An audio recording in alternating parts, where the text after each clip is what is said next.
I declare open this hearing of the Joint Standing Committee on Northern Australia. I begin by acknowledging the traditional custodians of the land on which we meet, the Ngunnawal and Ngambri people of Ngunnawal country, and pay my respects to their elders past and present. The committee will be conducting today's hearing in person and by video conference. Committee members attending are here in the room, myself, Marion Scrimgeour as the Chair, the Honourable Melissa Price as Deputy Chair, Mr Gosling, Member for Solomon, and Senator McDonnell, who will join us soon, and my colleague, Senator Ellie Whittaker. There are public proceedings being video streamed live by the Parliament's website, and a Hansard transcript is being made. I remind witnesses that in giving evidence to the committee, they are protected by parliamentary privilege.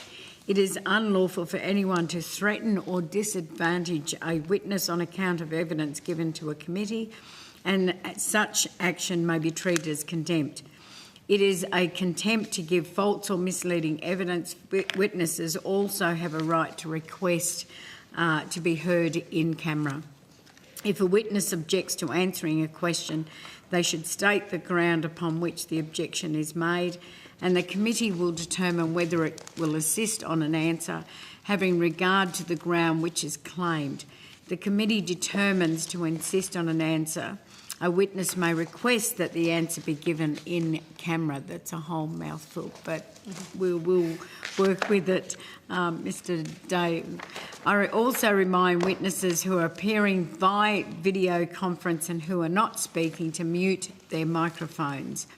And I welcome representatives from MEGT Australia Limited and Engineers Australia. I understand that information on parliamentary privilege and the protection of witnesses and giving evidence to the committee has been provided to you. For the Hansard record, will you please state your full name and the capacity in which you appear today? Yeah, my name is Christopher Dale. I'm the General Manager of MEGT Australia Limited, and I'm General Manager of Strategy and Design. And I'm Bernadette Foley, Group Executive for Professional Standards and Engineering Practice for Engineers Australia. Thank you, Mr Dale and Ms Foley. I now invite you to make a short opening statement, and at the conclusion of any remarks, I'll invite members of the committee to ask questions. Good morning, Chair and members of the committee. First of all, thank you for the opportunity to appear today. As mentioned, my name is Christopher Dale. MEGT, as you may or may not know, is a national not-for-profit specialising in apprenticeships and workforce development.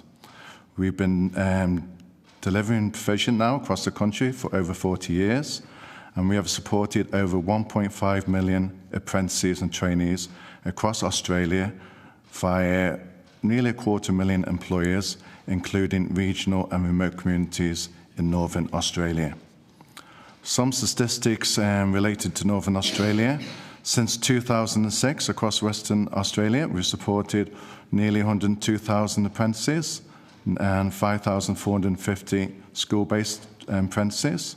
In Queensland, we've actually supported almost 362,000 apprentices and 53,494 school-based traineeships since 2006.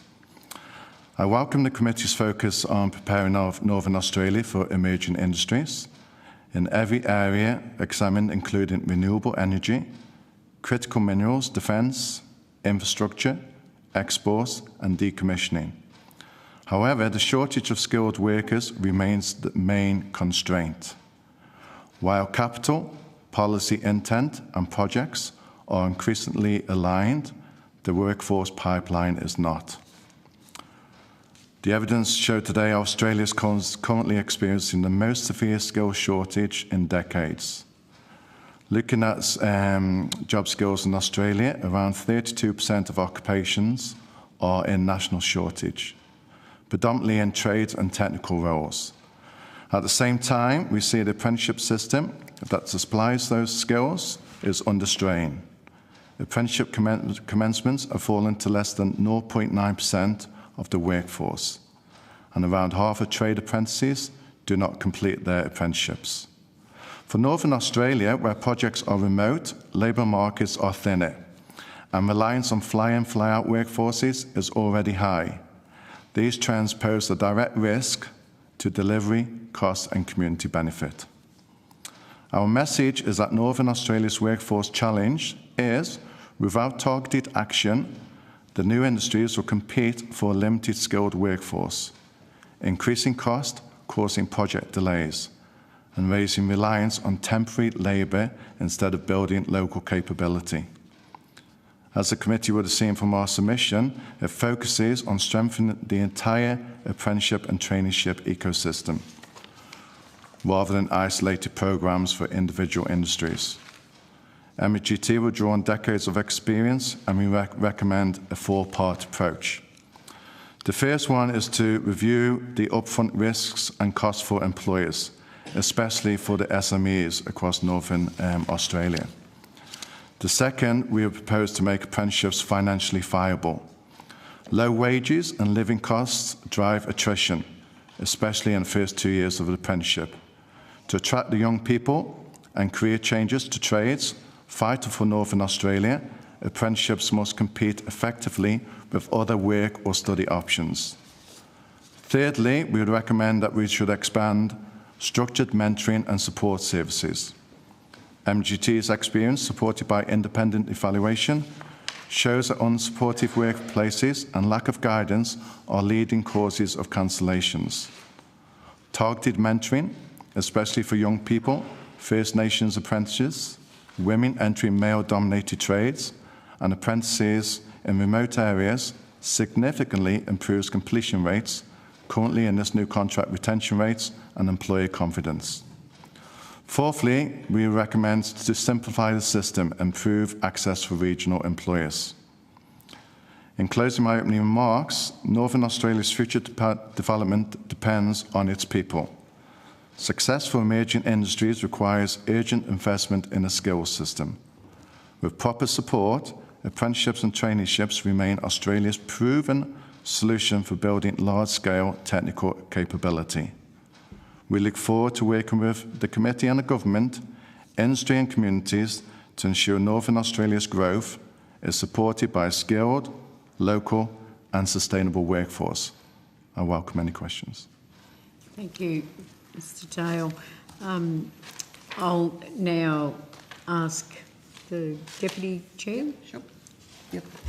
Thanks, Chris. Thanks for being here, and thanks to MEGT for supporting our young people and giving them a future, which is terrific. So I'm interested in your 4 recommendations, so thanks very much for sort of making that as succinct as possible. We all know about remoteness and the difficulties of getting around Northern Australia. Can you explain to the committee your experience of supporting apprentices in these remote areas?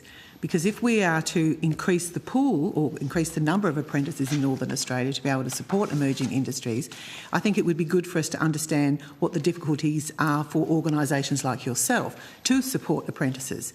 Because at the end of the day, if we don't have more people living in the north, we're really dealing with the people who live there already, so we have to increase the pool of apprentices. So that could be more Indigenous apprentices, more women. So I think it would be good to understand just what the challenges are from your perspective about supporting people that are starting to put their first foot on the employment rung. Thanks, Melissa. Thank you. I could talk quite long on this topic, but fundamentally it's the tyranny of distance. So the funding that we get to deliver mentoring, when we consider in the metro areas, is quite straightforward in terms of if we can go to the employer, we can travel there, etc. We can relay the expectations to the employer as well as the apprentice or the trainee or the training organisation. In Northern Australia, the tyranny of distance means the challenge that we are faced with is actually getting our staff to the place, to the point of contact where the employee is situated or where their trainee and apprentice is.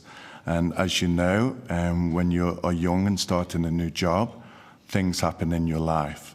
And the challenge for us at the moment is actually getting that service, that mentoring component in real time, and not finding out when something's gone bad when it's too late. For us, it's the contact regime.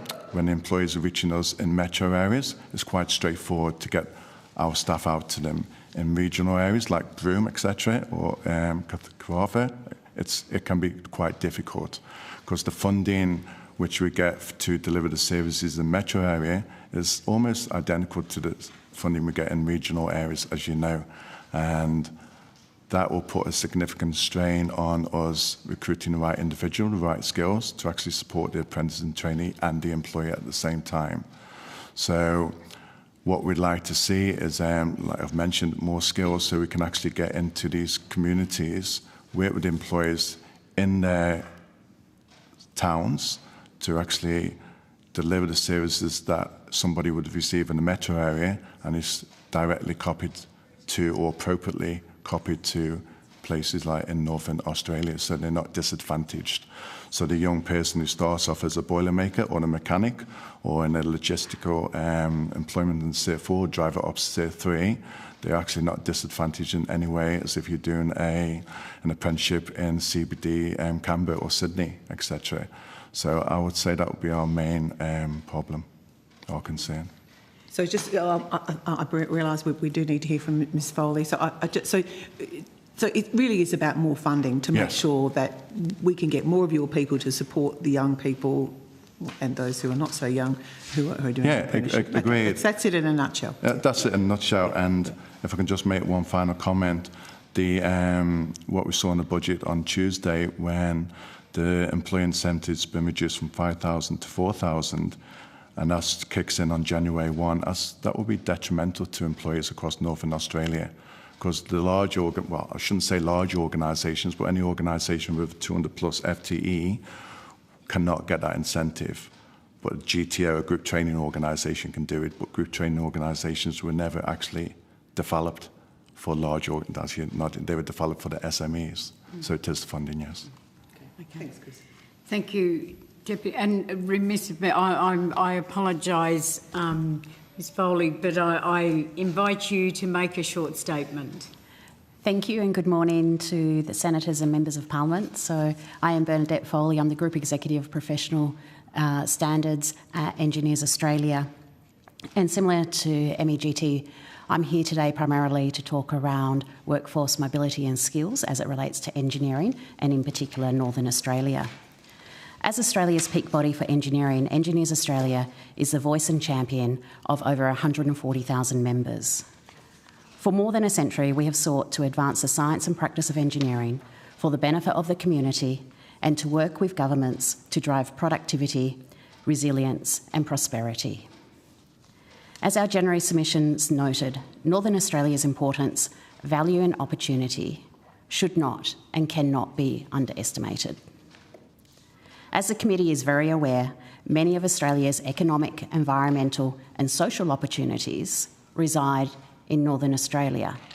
However, we are also very well aware that there are critical challenges with those opportunities. So Northern Australia generates between 8.5% and 11.5% of the nation's total economic output. The region extracts, grows or manufactures 70% of Australia's exported goods. It encompasses 10,000 kilometres of coastline and covers 3 million square kilometres, or 53% of Australia's landmass. It is home to just 5.2% of the total population, with almost a fifth of that population being First Nations. Engineers are vital to the economic input. Engineering represents the largest component of the STEM workforce. Of Australia's $25 billion business spend on R&D, 45% of that is related to engineering. 50% of engineers work in just 4 sectors, and those 4 sectors represent 45% of the nation's $1.7 trillion value add. And in Northern Australia, we estimate that there's around 20,000 engineers working across a range of different industries. Engineers will be critical to delivering and supporting the Australian Government's priorities for Northern Australia. If we are looking at nation building, so from an infrastructure plan perspective, whether that be road and rail projects, if we're looking at complex water systems, or even if we're looking at remote power microgrids. If we then look at emerging industries, critical minerals, we have to look at the full life cycle, so from conception and planning through to decommissioning. That includes design, it includes material recovery, it includes environmental rehabilitation. And then engineers become really important from a sovereign capability perspective in defence, aviation, agriculture, and ports. We are increasingly working with First Nation leaders, communities, and drawing upon traditional knowledge systems as well. So we really have 3 suggestions in relation to what we can offer, and they relate to working with you to develop the nation's engineering capability. We see that there is a need for an additional 60,000 engineering graduates over the next 10 years, and that is actually really important from a pipeline perspective. We also see that it's critical that engineering expertise is available to and is integrated within key critical decisions at all points of the decision-making process. So right up front from a planning perspective, all the way through, again, to operation. We see that one of the ways that that can be achieved is through appointment of specific roles, both at the state and national level. For example, appointment of chief engineers, both at that state and national level.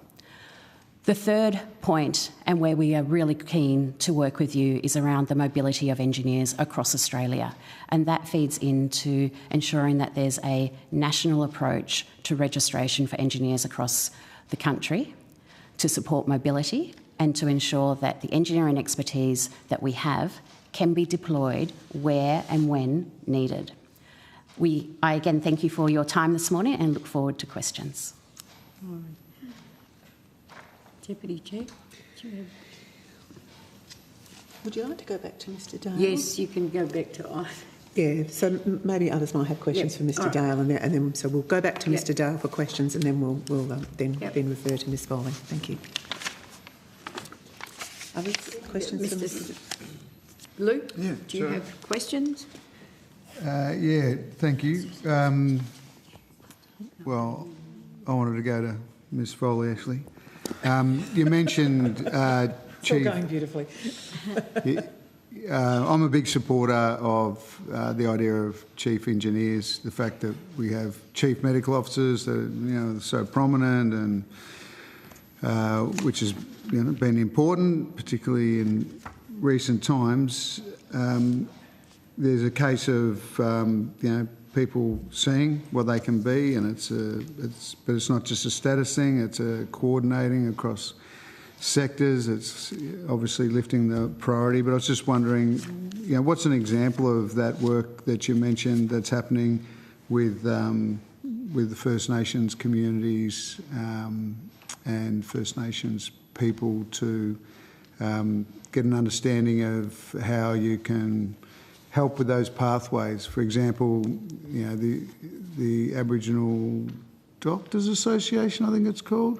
They'd be able to tell you exactly how many First Nations doctors there are, how many are in the pipeline, and we've certainly been pushing that. But it's just wondering where we're at as far as getting First Nations people from Northern Australia in particular through the pathway. So based on the 2021 census data, there are around 1,200 Indigenous engineers from that census data perspective, and the expectation is, or the assumption is that a majority of those work from a Northern Australia perspective. Yes, we know that across Australia, but just as in my opening statement, a greater percentage Northern Australia, and so that would actually feed in as well. We have piloted a number of different opportunities, but from an Engineers Australia perspective, a professional association perspective, we absolutely recognise Aboriginal and Torres Strait Islander peoples as the oldest continuous cultures on Earth, but very importantly as our first engineers. So in February this year, informed by our members, we launched our Innovate Reconciliation Action Plan, and within that there are specific actions for our divisions. So we've got divisions around Australia. I know that you're familiar with our Northern Division. We have divisions in Queensland and also Western Australia as well. So a couple of those action points in that RAP relate specifically to engagement with local communities in terms of design principles and how we can actually strengthen that relationship. Again, we've tried a number of different activities at different times from a division perspective with local communities. Some of them have worked, some of them haven't worked. And so for me, that RAP enables us to have a more dedicated, structured approach to ensure that the pipeline is there. We work closely with the Australian Council of Engineering Deans as well, and a number of years ago there was a piece of work that the Australian Council of Engineering Deans did in terms of how do we better support First Nations and the pathways into universities, particularly for engineering. Yeah, you can see with how much is going on across Northern Australia that, you know, if there's an engineer from Tennant Creek, for example, you know, they'll be able to live in Tennant Creek and work and bring on and mentor other young people coming through the pipeline. Yeah, but perhaps if you could take it on notice for the Northern Division to give us a bit of an idea where those First Nations engineers are around Northern Australia, that'd be great. I'm happy to take that on notice. Yeah. Thank you. I'll give someone else a go, Chair. Thank you, Mr Gosling. I might go to Senator McDonald. Thank you very much, Chair. Good morning. And just following on neatly from Mr Gosling's questions, where in... oh my God, my eyesight is so bad. Ms Foley, sorry. Where in Northern Australia could young people train as an engineer? So the universities which offer engineering in Northern Australia, so Charles Darwin University from a Darwin perspective, James Cook University campuses in Cairns as well as in Townsville, and also Central Queensland University are the three universities which all offer engineering programs and can support from a Northern Australia perspective. So there's nothing in Western Australia? So in Western Australia there are University of Western Australia, but there's no campuses. In the north, there's yes. no campuses Yes. north Yes. which offer engineering programs. And which engineering streams are offered in those places? Oh, now you're asking me a hard question.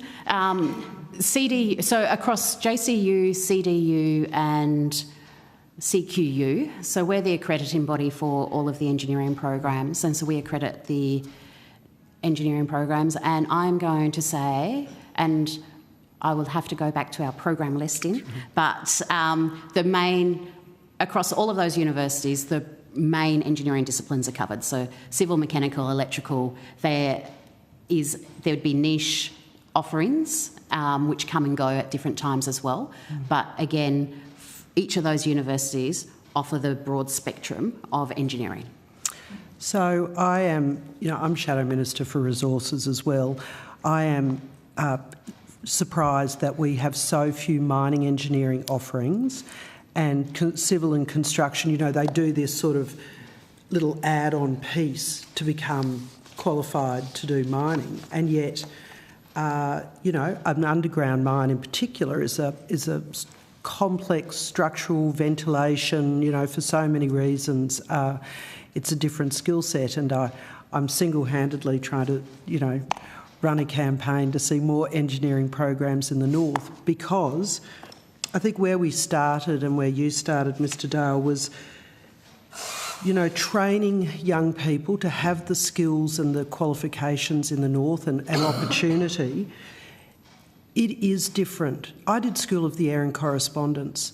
To route up and travel, 2,000 kilometres away from your family. I'm not Indigenous, but away from your country. It is a terrible thing to do to children.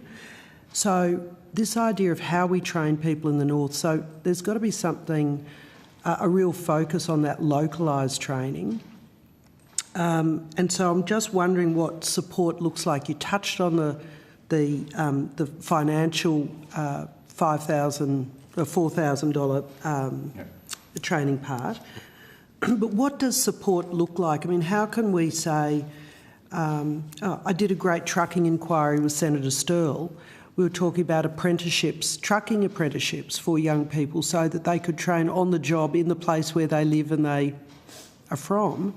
But we were never able to really get traction on some of those localised training pieces. I just wonder if you could speak to that. Yeah, make a comment, make a real-life comment at the moment. So MEGT actually runs an Indigenous Work Skills Traineeship programme in Townsville, and we struggle to find a registered training organisation to deliver Cert 1 in construction. So more often than not, we have to find a registered training organisation outside of that area to come in to train. And look, they do a fantastic job, but they're not from that area, they're from outside.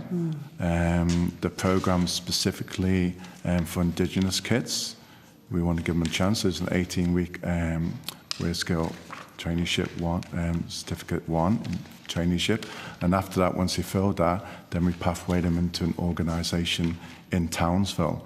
But and this is Townsville. When we look in other areas in Northern Australia, we do find it difficult to find what you were just speaking to, Senator, a local training organisation to deliver that training.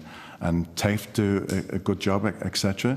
But more often than not, there's a big wait list to get that trainer to deliver in that community. Yeah. So it's not just training the young people to get into these emerging industries, but also having the training infrastructure to deliver it there. Otherwise, as you can see from the infrastructure across them regional and remote communities, it's difficult for the young people to get to these training places. And as you just said, to get back, and it's onerous on them. And what I was speaking before, it's very different to metro areas around the country. And unfortunately, the programmes, rightly or wrongly, think you can deliver it in Canberra, you can deliver it in Broome, but unfortunately you can't. Doesn't quite work like that, does it? I mean, I'm thinking about in Mount Isa, there's a great business that does truck driver training for people to go into the mines or ag businesses. But of course, you've got to have a job to have somebody to pay for you to do that. Have you seen an impact from the government's announcement to increase junior wages to the equivalent of adult wages? Because certainly when I employed people, unskilled people were worth less to me. Didn't matter how old they were. And that was a pathway for me to bring unskilled people into the business at a lower rate whilst they became useful. Yeah, I might take that a bit on notice then, because we're looking at the impacts of the budget at the moment, but off the top of my head, the answer would be no, unfortunately. But I'll take that on notice and come back. That was announced before the budget. That would be something that I think would be interesting to see what that's done to employment, because I think one of the feedbacks we've had in previous committees has been from particularly Indigenous communities, but all young people.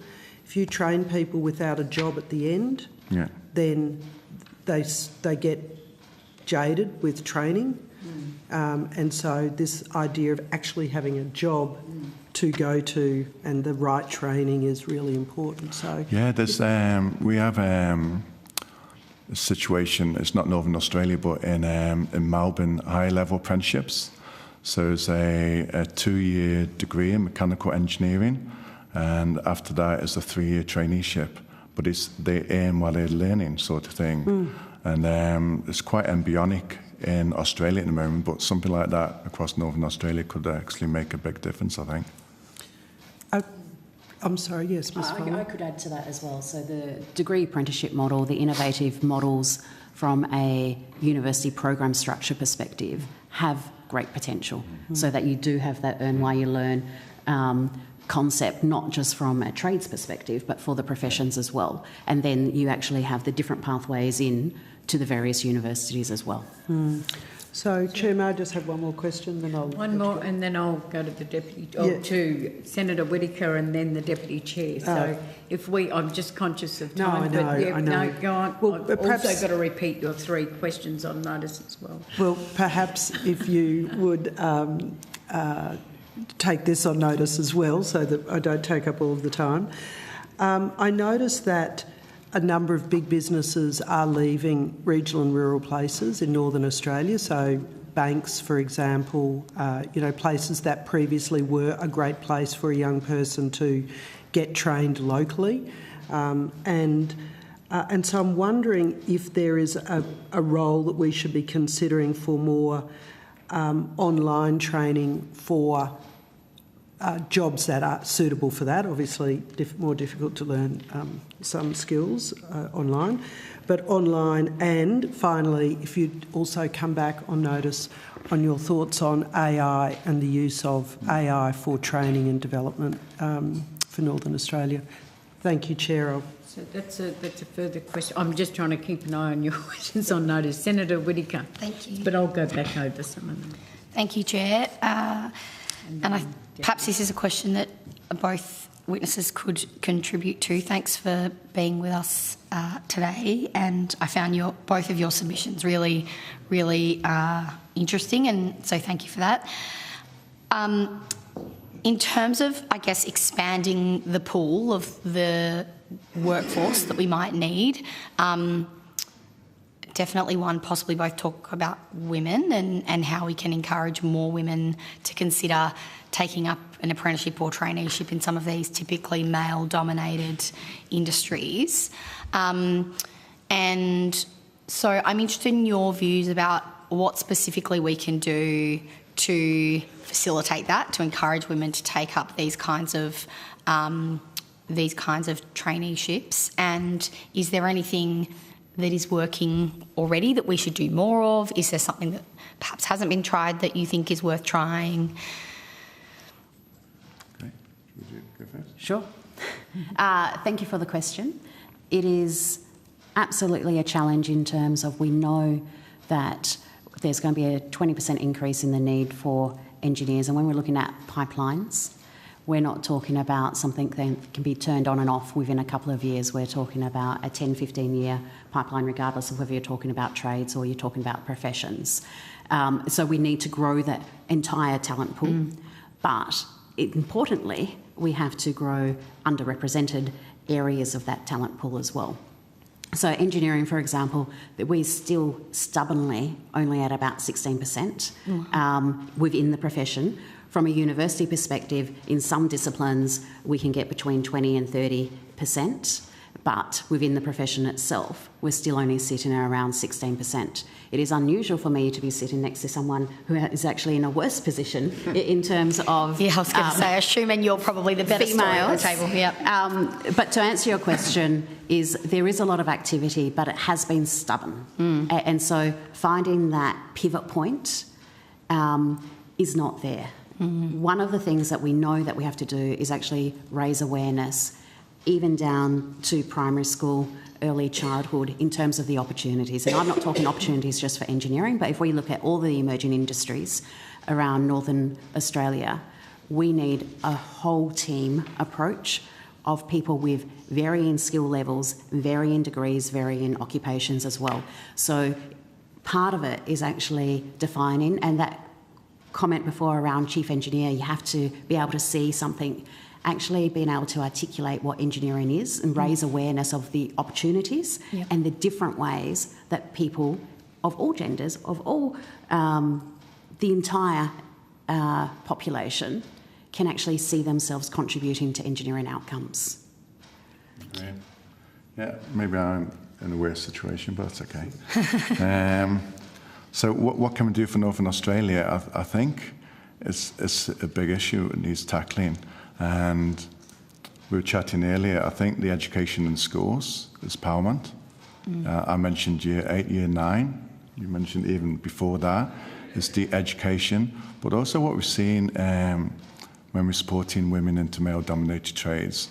If we look at trades, if we go into construction, we still have companies out there who don't have facilities for the women doing it. And they can be quite enthusiastic on day one, but that enthusiasm wanes and dissipates over 2 to 3 months, etc. What we've been trying to do is work with employers to take on two females at a time, so they can work in tandem together, etc. it could be quite daunting if replacing a young girl in a male-dominated industry, and you've only got 14 and 15 lads. And the lads are not behaving any differently, they're just what they've been doing over years, but obviously it's not appropriate for the young girl who's been sold, come in and be a boilermaker, etc., and they can actually leave that industry. So I think we can do a lot in terms of supporting employers as well as the education system. What we see when the career advisors at school give advice, they'll give advice on what they know. They've been doing the job a long 15 or 20 years. They actually they haven't seen what outside of their front door is. What is, the construction industry is a lot different to what it was 20 years ago. And to be a labourer is a lot different to being a labourer 20 years ago. And that education needs to be part of the growth in the schools. We've run a few programmes in transport. I know Senator MacDonald, you're talking about drivers, but we've been using AI for that, and we've gained some fantastic results on women being placed into these male-dominated industries. Not because of the course per se, but are we utilising AI and VR to make it engaging for them as well? And we've had the employer from day one in designing these courses, so when they go back as part of the onboarding as well. And it is a very small percentage at the moment, but I am optimistic it will be advanced even more going forward, but it needs to start at the schools, and the employers need support as well. Thank you. Thanks, Chair. Melissa? So it's always disappointing when we talk about the lack of tertiary institutions in the Northwest. Given I represent the whole of the Northwest, it's always very disappointing. But I have some bright news for you, some good news. So we have, and this is really more to get this on your radar, Ms Foley. So we have what's called the Pilbara Kimberley University Centre. The university centres are dotted all around Australia, and I happen to be on the board of the Pilbara Kimberley University Centre. In fact, I'm a founding member of that organisation. And we were supported by the federal government going back, I think, in the Morrison days. We received a $3 million grant. And effectively, with the university centre system, it's a number of universities providing content out of that institution. We've really tried to be as innovative as possible. So currently there's an associate engineering course which is run by Curtin. It's a partnership with FMG to upskill electricians, Indigenous electricians. Now this was about a year or two ago. I honestly can't tell you where that went, but it was going to require a lot of money because we had to get these young and older electricians from around Western Australia to one point. But I just wanted to give everyone hope that, people are thinking about this, and especially in places like the Pilbara, where we have got a workforce, a group of people who are ready and they have jobs, they have great jobs, and they can stay at home. And one of the things that I focus on is building our workforce at home. And so this is a really great opportunity. One of the things, I also grew up in Kalgoorlie, so I'm very familiar with the School of Mines. And one of the things that I've talked a lot about is creating a School of Mines in the Pilbara. And what I want to be able to do is to have graduates from all around the country. They end up in Karratha or Port Hedland to do their work experience. So that's the future for us, and we're working very closely with the Curtin University to create the Pilbara School of Mines. We're not there yet, but there's a lot of excitement, and we've got all of the players on our doorstep, and it should be a place where we train engineers. So I just want to give you that hope. That is very good to hear. I would say that COVID had many challenges. One of the really good things which came out of COVID, though, was the acceptance and the rapid transition to blended learning and online learning. So CQU have, for a long time, been able to deliver programs from a remote online or distance education, what it used to be called, distance education. And so I think there's huge opportunities now. That location is nowhere near as important as what it used to be. Yeah, so you won't be surprised that CQU is one of our key partners. So our system is really, it's a hybrid. It's some online, but some in person, and it's really helping a lot of young people in Western Australia actually get their education, but stay at home rather than having to travel to Perth and the difficulties of finance. Thank you. So Mr Dale, back to you. One of the recommendations that you made was to simplify the apprenticeship system. Got any ideas about what we should do? Can I take that on notice? Big question. I'll take that on notice. You can take that on notice. But the only reason I say that is because we've got ideas for remote, regional and metro. Yep. If I articulate an idea now, we wouldn't want it to be the same across all the regions in Australia. We think to educate in local SMEs in Northern Australia or remote, even in Broome, would be very different to what we need to educate a multinational in Sydney, etc. Yep. And it's complex in terms of the states, how they get the funding, etc. But I'd love to come back to you specifically in all the regions in Northern Australia to simplify that'd it. be really helpful. Thanks. Thanks very much. Mr. Yeah, just Gosling? to follow up on that one, it's the obvious question is, how do we simplify it? And for the university sector, a lot of people are talking about the rise of micro-credentialing as a way through some of the workforce challenges and getting people into the workforce quicker. And I guess I'd be interested in any of that sort of thinking that means that people can be able to afford the cost of living because they're working while they're studying and on apprenticeship wages for less time. So appreciate anything you can come up with there. Do either of you know of any situations, outside of the local Macca's, McDonald's franchise, for example, where this an 18-year-old gets paid an adult wage rather than a child's wage is rearing its head? I wasn't sure we took that on notice, but are there any places of work in emerging industries where either of you would foresee paying an 18-year-old an adult wage would be a problem? No, I'd love to come back to you, Mr. Gosling, but as you know, the priority list underpins this. So McDonald's, you can't do a traineeship there anymore because that came off the priority list last year, unfortunately. So they've gone through their own strategy, and they're still having kids going there, but it's not a traineeship anymore. There are some examples where a young person starting a traineeship or apprenticeship could get paid more, but what we've seen is because the courses can be, in some industries can be so old, the modern day business environment needs something different. Like anecdotally, we're getting from employers, we just want young people with the good ethos. They want to turn up. What was that, sorry? A good ethos, a good work ethic. They want to be there because they will teach them the skills.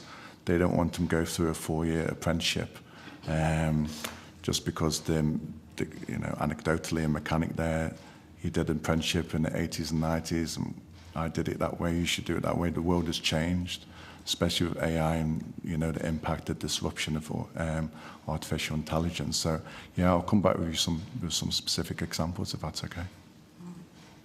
May I just follow on from that, Chair? Yep. Is there a list of other organisations that the training's come off the priority list or, conversely, gone on the priority list? It's not a list of organisations, just a list of qualifications. I'm sorry. Yes. Yes. I'm not across that, so that would be great if you'd perhaps provide that, and then perhaps with some comments around. I mean, McDonald's is a good example because it is such a big employer of young people in regional places. If there's other examples, thank you. Okay. I don't think there's any further questions, but I want to thank you, Mr. Dale and Ms. Bowley, and I do apologise for the start, at the start. I just want to recap. So I think there are a number of questions on notice. I think Mr Gosling, there were, in terms of First Nation communities and what is in, and I'm not sure whether it was, whether Mr Gosling wanted that information from both of yourselves, but there is, I've listed 1, 2, 3, 4, 5 questions on notice. We will, the committee will type that out, so it's, and then provide that to you. So I thank you both for your evidence today. Any responses to the questions on notice, you'll be provided within 2 weeks, or if we could receive it within 2 weeks of you receiving a copy of the Hansard transcript, that would be really good. But thank you for your appearance today. Thank you very much. Thank you. Thank you very much.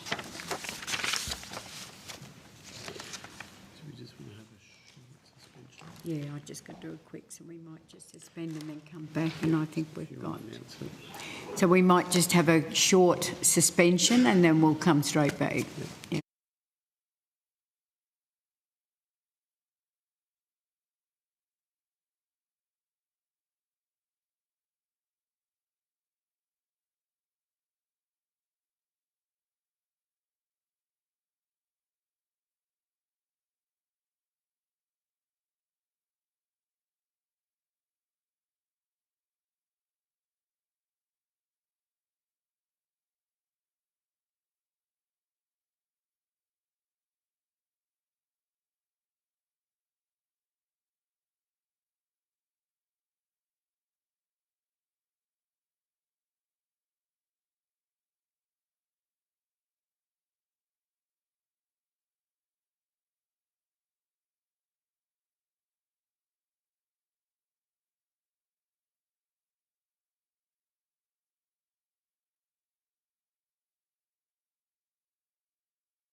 Now welcome, and thank you for it. I now welcome representatives from the Australian Strategic Policy Institute and Austel, both by video conference. We've got Dr. John Coyne, Director of National Security, Australian Strategic Policy Institute, and Mr. Brett Peake, Austel, both by teleconference.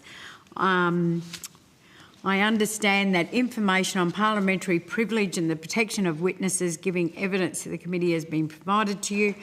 For the Hansard record, will you please state your full name and the capacity in which you appear today? My name is Dr. John Coyne. I am the Director of National Security Programs at the Australian Strategic Policy Institute. Good morning. Brett Peake, Government Relations and Industry Engagement for Austal Ships. Okay, I now invite you to make a short opening statement. At the conclusion of any remarks, I will invite members of the committee to ask questions. So either Dr. Coyne can go first or Mr. Peake. Thanks, Chair. Thank you. Chair, committee members, thank you for the opportunity today. Look, my core argument in the submission is simple. Australia cannot develop Northern Australia using Southern assumptions. Frontier economies operate differently. Distance matters, logistics matter, workforce density matters, infrastructure sequencing matters, and increasingly strategic competition matters. What we are witnessing globally is a convergence of three historic forces. The first one, the transition to net zero, is reshaping industrial geography and driving unprecedented demand for critical minerals, low carbon fuels, and renewable powered manufacturing. Second, intensifying geopolitical competition is pushing nations to secure sovereign industrial capability, trusted supply chains, and resilient infrastructure. And third, technology acceleration is compressing the time available to governments and industries to adapt. Northern Australia sits directly at the intersection of all three. But opportunity alone does not create transformation. Australia's current development model in Northern Australia remains too fragmented, too slow, and too reactive. Projects are still approached individually rather than as integrated industrial ecosystems. Infrastructure often arrives after the demand rather than before it. Regulatory systems remain poorly aligned to frontier conditions, and critical sectors such as defence, energy, logistics, workforce and industrial planning are still too often separated and treated as separate entities. My submission asks for a very different approach. Northern Australia requires a new operating system to be built around speed, scale and integration. What that means in practice is we've got the world's most politically stable greenfield sites. We need to create industry clusters rather than isolated projects. We need to share enabling infrastructure rather than fragmented investment. And we need to integrate planning between defence, posture, industrial capability, workforce development, energy systems and logistics. And long-term First Nations equity and participation needs to be embedded into the architecture of the development itself. Importantly, this is also why we have increasingly argued for what I describe as a hybrid zone model for Northern Australia. Not a traditional SEZ around deregulation and tax concessions, but a strategically coordinated operating environment where economic policy, industrial policy, infrastructure, defence capability, energy systems and sovereign resilience are deliberately integrated into one national framework. The choices here for the committee are clear and for Australia are clear. $1 spent today in making these kinds of investments will save $10 down the track in decades to come. Thank you. Thank you. And Mr. Peake? Good morning, Chair, and thank you for today. Just a small introduction to Austal and some key points, please. As Australia's defence shipbuilder and sustainment provider, Austal plays a critical role in supporting the nation's maritime capability and sovereign defence industry. We are backed by decades of shipbuilding expertise and a strong commitment to innovation. The company delivers advanced naval platforms, sustainment services, and integrated solutions for the Australian Defence Force and our allied partners. With world-class facilities and a highly skilled and trained workforce, a focus on operational excellence, Austal continues to strengthen Australia's defence readiness while contributing to local industry growth and regional security. As the Commonwealth strategic shipbuilder in Western Australia, it must be remembered that our capabilities are not bound by state borders, and we play a key role in sustainment for Austal-built E-Capes for the Australian Border Force and Royal Australian Navy, together with our Guardian patrol boats for our Pacific Islands neighbours, through our support service centres in Darwin, Cairns and Brisbane. Austal remains committed to building sovereign capability with a key focus on infrastructure and workforce development across our nation.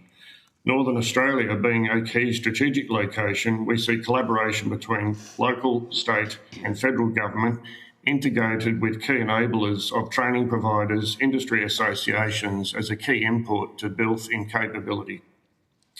Long-term planning promotes investment by private sector, and with confidence to invest in training and upskilling, we all must be in sync to achieve a stable and prosperous Northern Australia and industry.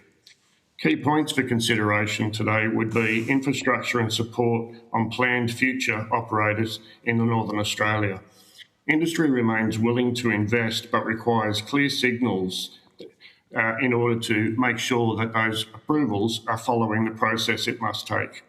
It takes approximately 5 years for major infrastructure, funding, business cases, internal approvals, design, government approvals, negotiations, mobilisation and construction for any investment to actually succeed. Operating vessels currently in Northern Australia include but aren't limited to OPVs, landing craft heavy in the future, landing craft medium in the future, currently 20 Cape class and 21 Guardian class patrol boats, plus visits from our international partners benefiting and providing economic benefits back into the community. A substantial demand of activity that must be supported through infrastructure and workforce capability and capacity. Infrastructure investment, workforce attraction and retain, workforce development and supply chain all must follow the market. At this point in time, we see that the market demand has been set, but the enablers and the key inputs to capability are not in sync in order to deliver the outcomes required and speed to capability, providing the requirements we need for Northern Australia. Thank you, Mr. Peake and Dr. Coyne. I'll now invite questions from the committee, and I'll go first to the Deputy Chair. Thank you, Chair, and hello, Mr. Peake. Good to see you, and Dr. Coyne. Thanks so much for joining us here today. So, talking about wanting more defence industry in Northern Australia, I guess I might be the person sitting in this room who wants that more than anybody else. And during the time when I was the Minister for Defence Industry, it was a big focus of mine, and I have to say I felt like I failed terribly, miserably. So I might just start with you, Dr. Coyne, and noting that that's one of your suggestions, recommendations, something that you would like to see.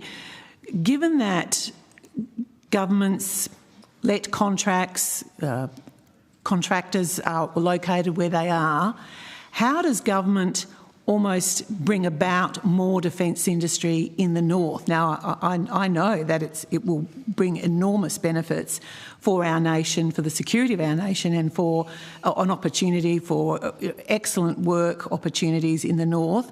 But I know in Northern Territory and in Western Australia, there's not a significant footprint for defence industry, more so in the north of Queensland.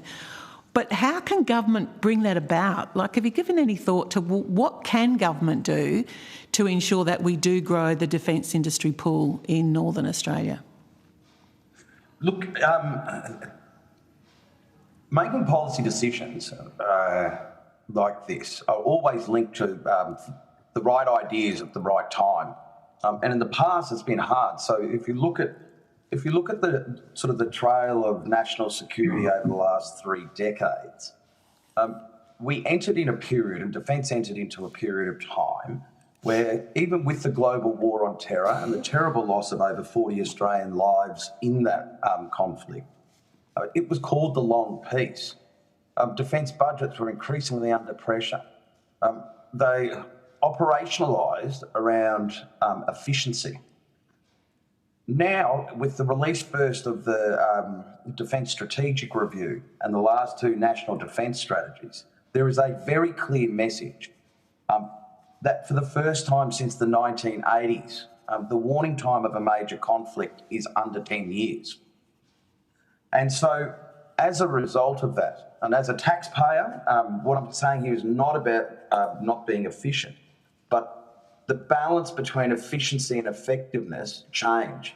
So here, and if we want to talk in sort of military scholarship, the lessons, and it's something that the previous commander of the US Army Pacific, Lieutenant General Charlie Flynn used to say all the time, which is when the UN forces had their back to the war in the Korean conflict, they were able to force themselves back out because they shortened their internal lines of communication. So they were able to get people, bullets, food, fuel faster to the warfighter.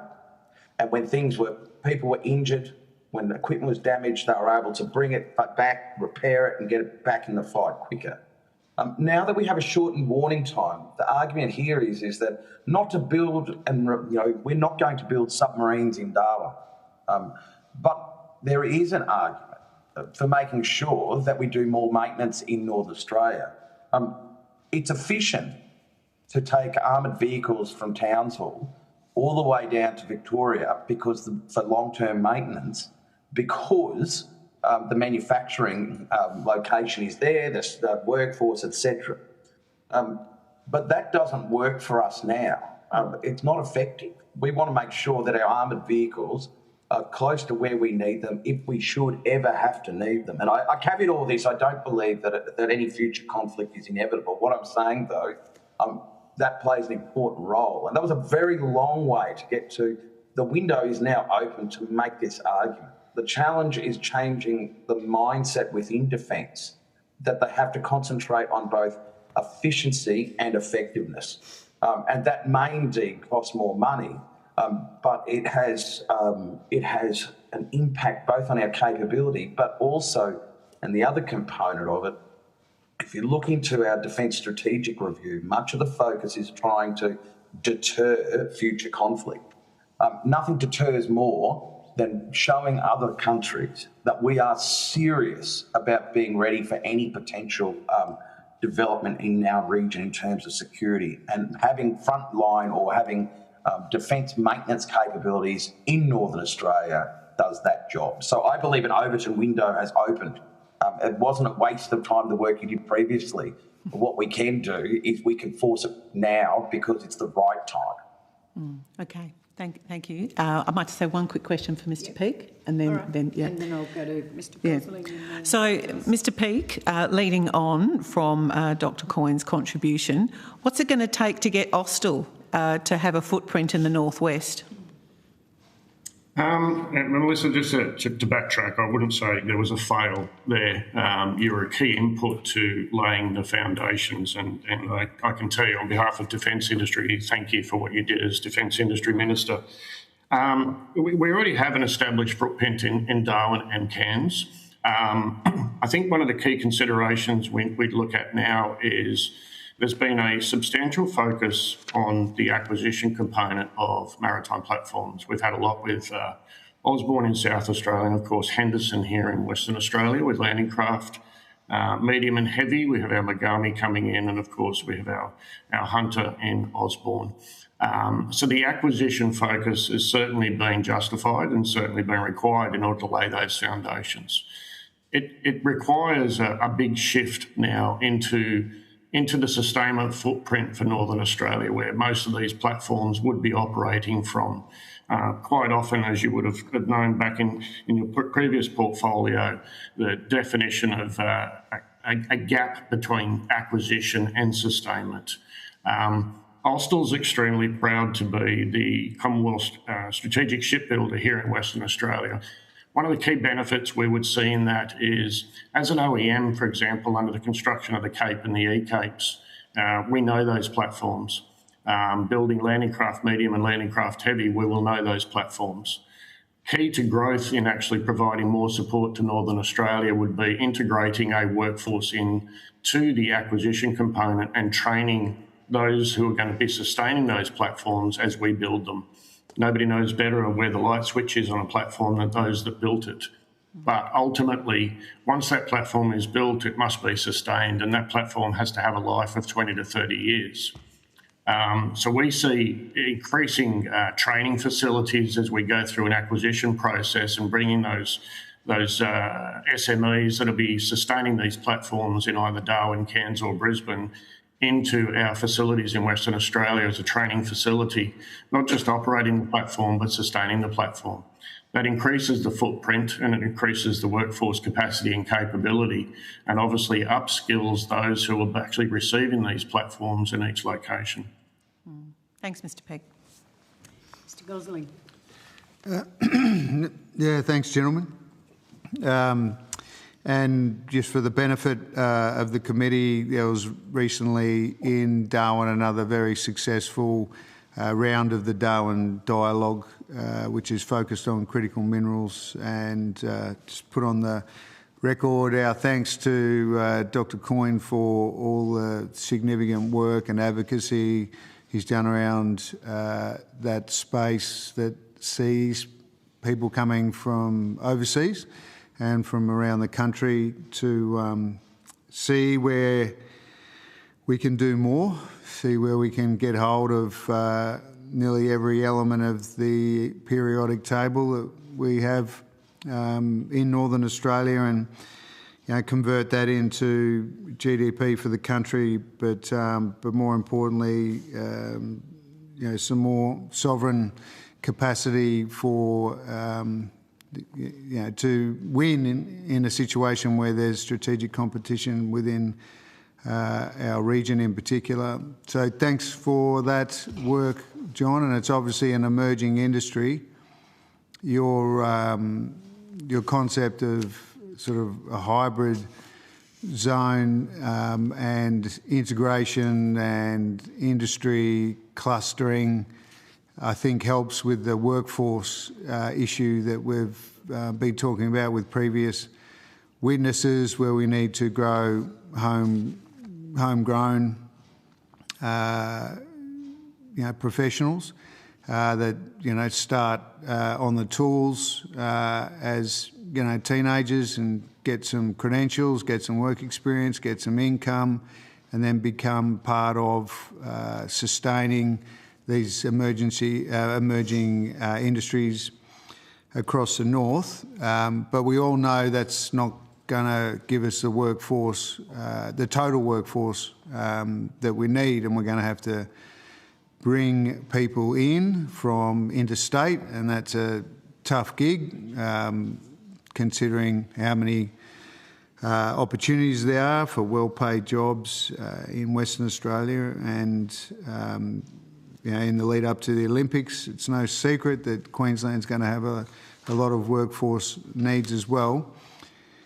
So it's not a special economic zone. I don't think that that term will be used. But what are some of the special workforce measures that we could implement to be able to get workforce in from either overseas, or to be more competitive to get it from down south, so that we do have the workforce to take advantage of the incredible potential that we have, and strategic imperative, frankly, that we have in Northern Australia to develop these emerging industries.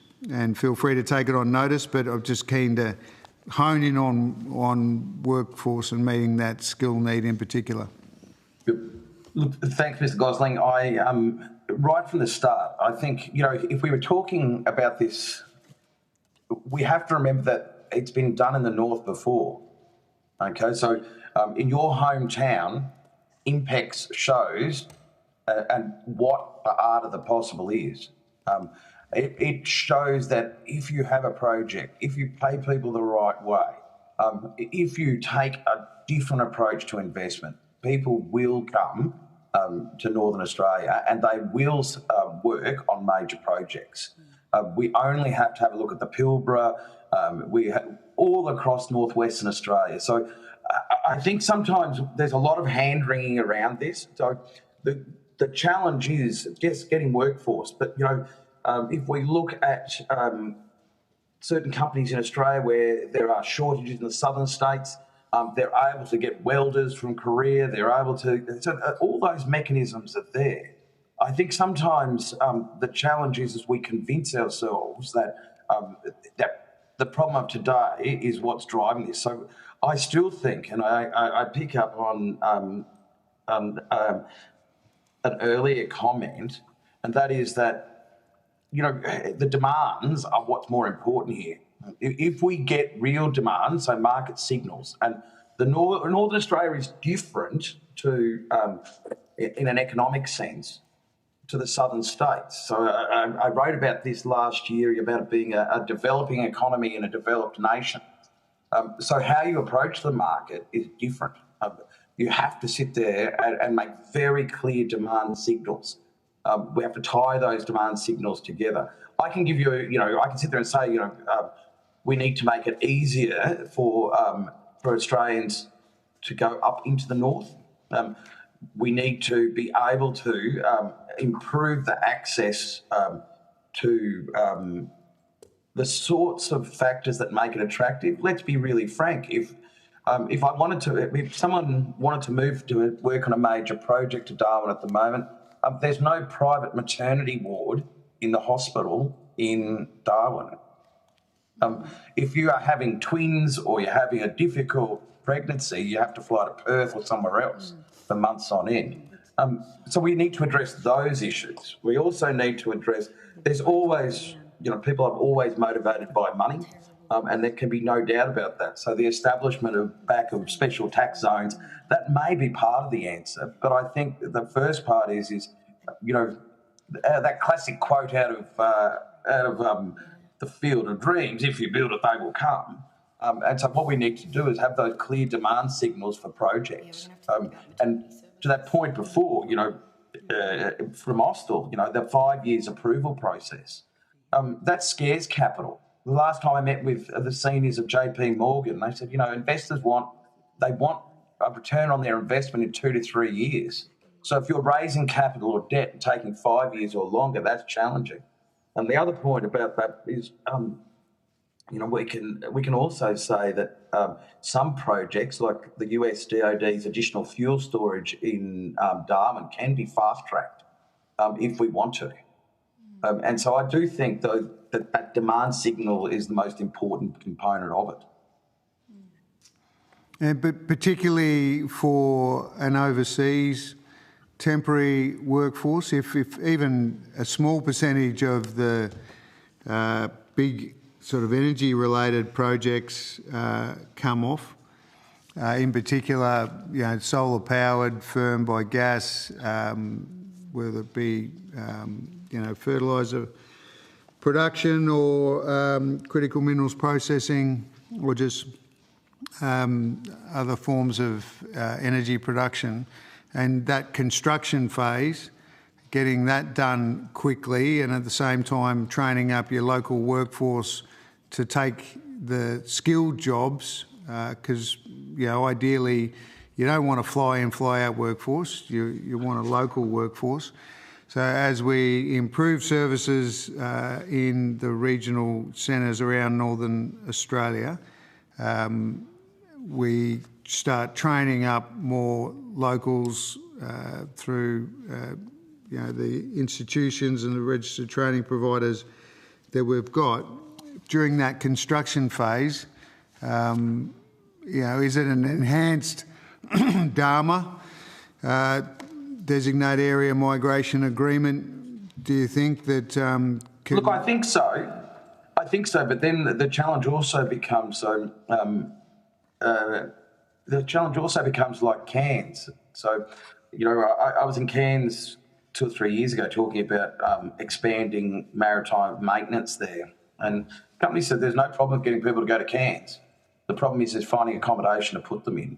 So this is what I was saying before, Mr. Gosling, around thinking in those systems approaches, and government becomes the orchestrator. So yes, the data, that's part of it, and then it's like, where do we house these people?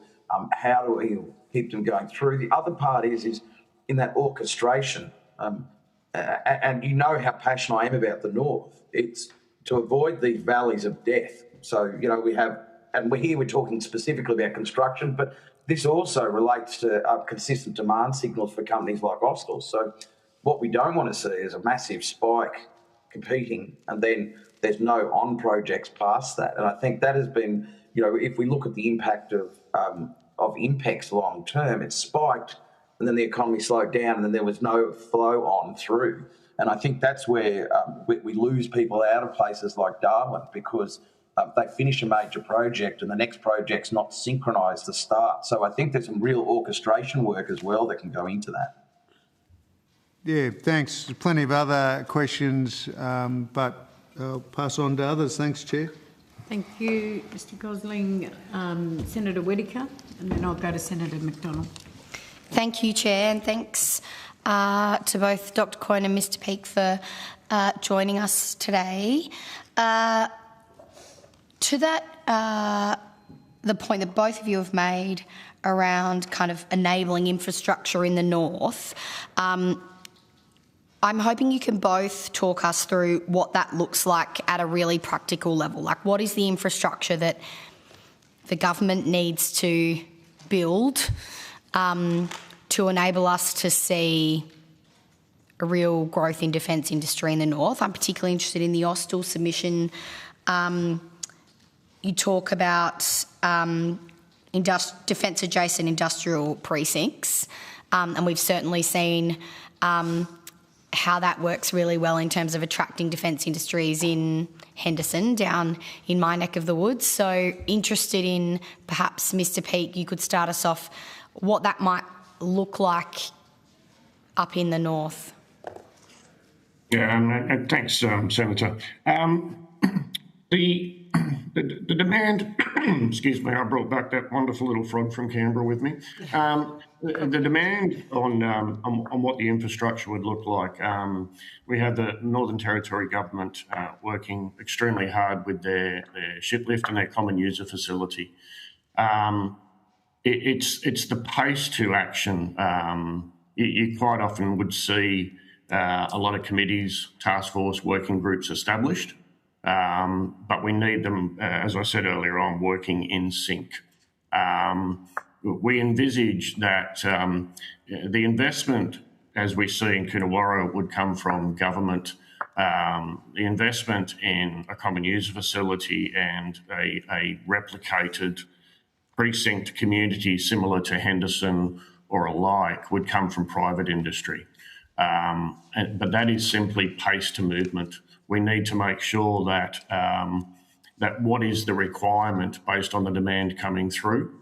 So are we going to position platforms in the Darwin facility? What platforms will be positioned there and how long will they stay there for?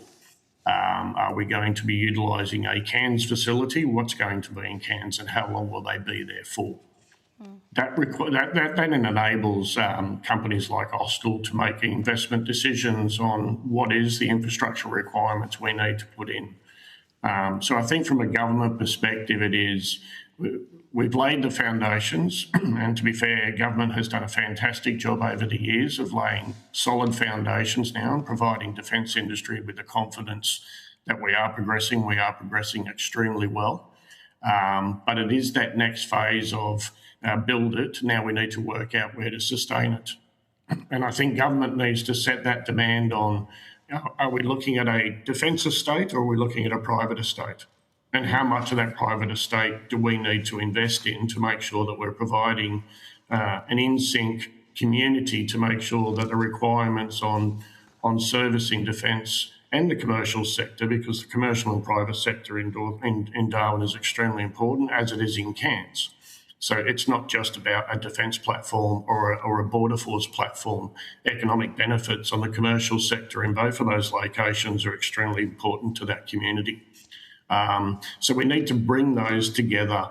John made the point earlier on about impacts on the oil and gas world. I was in oil and gas before I joined the defence industry back in the boom of life, and I've seen that movement and how programs can be successful. Perhaps an opportunity now that instead of having a segregated industry, whether it be defence industry or oil or a gas production or construction industry, that we start to put everybody into one room about what is it we're working towards and how are we going to establish the capacity and the capability based on a project activity in order to support a program activity. Thanks, Mr. Peake. Mr. Coyne, do you have anything to add? Look, a couple of things. I think the first one is that acceleration and synchronisation piece that Brett referred to. I wholeheartedly support. That last comment about bringing everyone together, I think, is critical here. So I'll go from a general comment of what to answer the Socratic question of what ought one to do. At the end of the day, we often talk about defence, and like I've seen it in the Northern Territory, I've seen it in North Queensland. The answer, it's okay, well, we're going to bring defence industry here. That's not really the answer. The answer is we're going to bring industry here. So, for instance, if you want to have a very large engineering firm start operations in Darwin, you want them to have a certain percentage of work that's coming from the defence industry, a certain amount from LNG, a certain amount from elsewhere. And so collectively that allows you to scale and grow and as a business.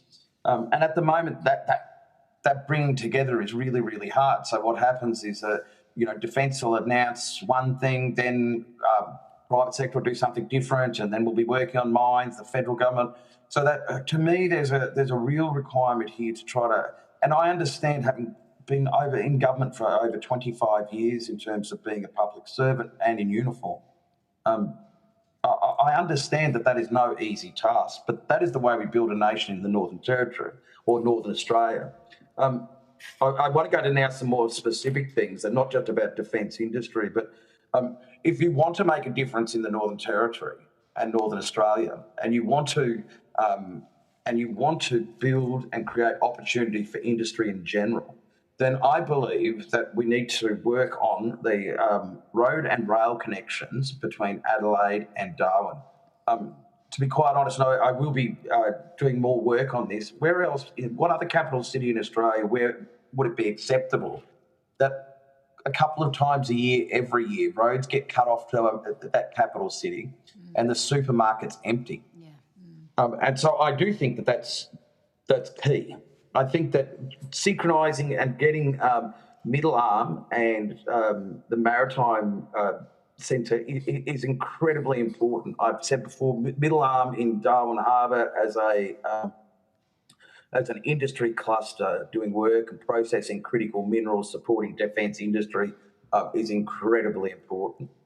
The third one is I think defence and others need to make greater use of private-public partnerships. Defence is planning to purchase and base additional landing craft in Darwin. The existing facilities are simply not able to take them in.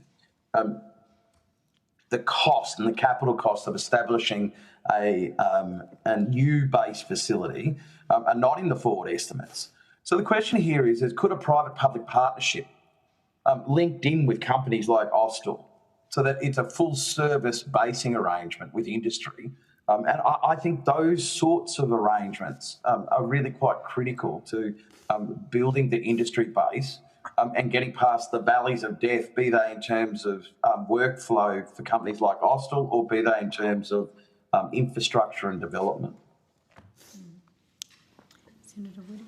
Can I have one more question? one Very more, quick and then I'll question. go to Senator Thank you. I have lots of questions, so I will put a whole bunch on notice to you both. But I did want to ask about workforce, and I particularly want to ask about getting more women into these kinds of traditionally male-dominated industries. Mr. Peake, I was at Austell, as you know, the week before last, and I met some brilliant women apprentices who were very complimentary about their experience as an apprentice at Austell. And I wonder if you could talk us through just briefly, I guess, Austell's experience in encouraging women to come and do their training with you, and what lessons there might be for others who are looking to expand their pool of workforce. And I ask this because lots of witnesses that we've heard from over the course of this inquiry and in other similar contexts talk about, skills shortages and workforce shortages, and, an obvious solution is to expand the pool that we're targeting, and doing that by encouraging more women, I think, would be a really positive thing. So, to you, Mr. Peake. Yeah, thank you, Ellie, and thank you for coming out. I'm glad you enjoyed it. We are extremely proud of our apprentices coming through Austell, male and female, and we're extremely pleased with our female apprentice intake. Excuse me. One of the key things I find with WA is, and especially with Austell, is our defence industry is extremely large, but in fairness, as a community, we are extremely close. So that allows a lot of collaboration and a lot of conversation that occurs up and down the strip. At Austell, the attraction of female apprentices coming through our facilities, it was said earlier in the hearing about providing the enablers in order to facilitate female apprentices coming through. We have mentoring programs and mentors that walk through that program. It's a changing culture. I guess you could say, like, the attraction of let's go back to the wonderful ad of people presenting what they do at a school with either a fireman or a policeman. I've been lucky enough to present at a school and felt like I was explaining to the children that I was driving a Hilux, because explaining what defence industry was extremely difficult to do. I'm lucky enough to be the Deputy Chair, of course, of the Henderson Alliance here in WA, one of the largest industry associations, and I've said before, sometimes it's fun to be the face. What Austell is doing is actually removing my face and the face of those key players that exist in our industry, and starting to put our female apprentices and our younger people through as speakers. The language transfer or the translation to explain what it's like working in defence industry shouldn't come from somebody like myself at all times. It should be coming from those that are actually on the tools and talking about their experience. So we are very much about promoting female apprentices coming through and making sure that they're visible and making sure that they're recognised. Everybody needs a pat on the back, and we find that it's the capability of a brand, and one of the key things we say at Austell is the capability of a brand is only because of the people behind it. And we find that our apprentices coming through, especially our female apprentices, that capability is coming through from them, and we're promoting that through the workforce. Thank you. Skill very quickly. Yep. Mr. Peake, thanks for talking about female apprentices. I'm just interested in whether the defence industry pathway course is still operational, and whether you can talk to the benefits that it has been to shipbuilding organisations, especially down in Henderson. I can, thank you, Melissa, and as the car park originator of the Defence Industry Pathways program, one of the inaugural members of that, I thank you. Yes, the Defence Industry Pathways program is still running. I think we're at intake 13 graduation now, Melissa. The success of the Defence Industry Pathways program is driven through the enablers of defence industry. As you would know, any program that would be implemented in training facilities, and similar to that of a pathways program that we see in DIP right now, is only due to those that are actually supporting it. We have a substantial amount, and I can't put my number on how many host companies we have right now in WA, of host companies now that are having these trainees come through. And the reason of that success is because defence industry is the enablers, whether they be Austal or a Fram Marine or a Marine Technicians Australia, hosting these young people coming through is because we believe in the program. And as long as defence industry believes in that sort of program and supports that program, it will continue and its success will continue. It was recognised last year, Melissa, at the gala dinner. It is the most successful pathways program that we've seen in Western Australia over the last 5 years. And it continues to be successful and continues to be supported, and it should continue and expand across the country because it's recognised by industry as an enabler in order to have these young people coming through, allow them to work experience in different functions across certain businesses and determine which part of a defence industry career they would like to have. Good, thank you. Senator Whittaker, I'll go to you, and then I'll finish off with Senator McDonald. Do you have a question? Okay, then. Do you want to finish yours? I'm happy to hand over to Senator McDonald. That's fine. Terrific. Thanks, Chair. I came to Parliament for Northern Australia. And like everybody sitting at this table and a handful of other senators and members of Parliament, I think I've added up that there are 12 of us out of the 226 across Australia who are based in Northern Australia, and I think have a particular focus on developing the North. Certainly, John, we are always in furious agreement, as you are with so many of these committee members, about what we do next. I will just start by acknowledging, Melissa, I think you were very hard on yourself before. Yeah. I thought the work you did at Defence Industries was practical, and certainly for me in Townsville I saw it with the procurement piece about making sure that defence industries based in North Queensland were able to have a crack at projects in the North. So you can rest easy that you did do a terrific job in that role. And so I guess that leads me to my point is, Mr Coyne, you talked about the mindset of defence, and I would also say the mindset of mining. You know, with Austral, great to have you here in your presentation. The MET sector in mining, the mining and engineering technology, that's a $200 billion industry in Australia. And we never ever talk about that, and it comes much out of Northern Australia. But this bit of the mindset, your recommendations are terrific, but you know, if I just pick on one, because we asked you to comment on it, on barge landings and marine access, you know, the reason why we don't have better barge landings and marine access is sometimes because of government policy.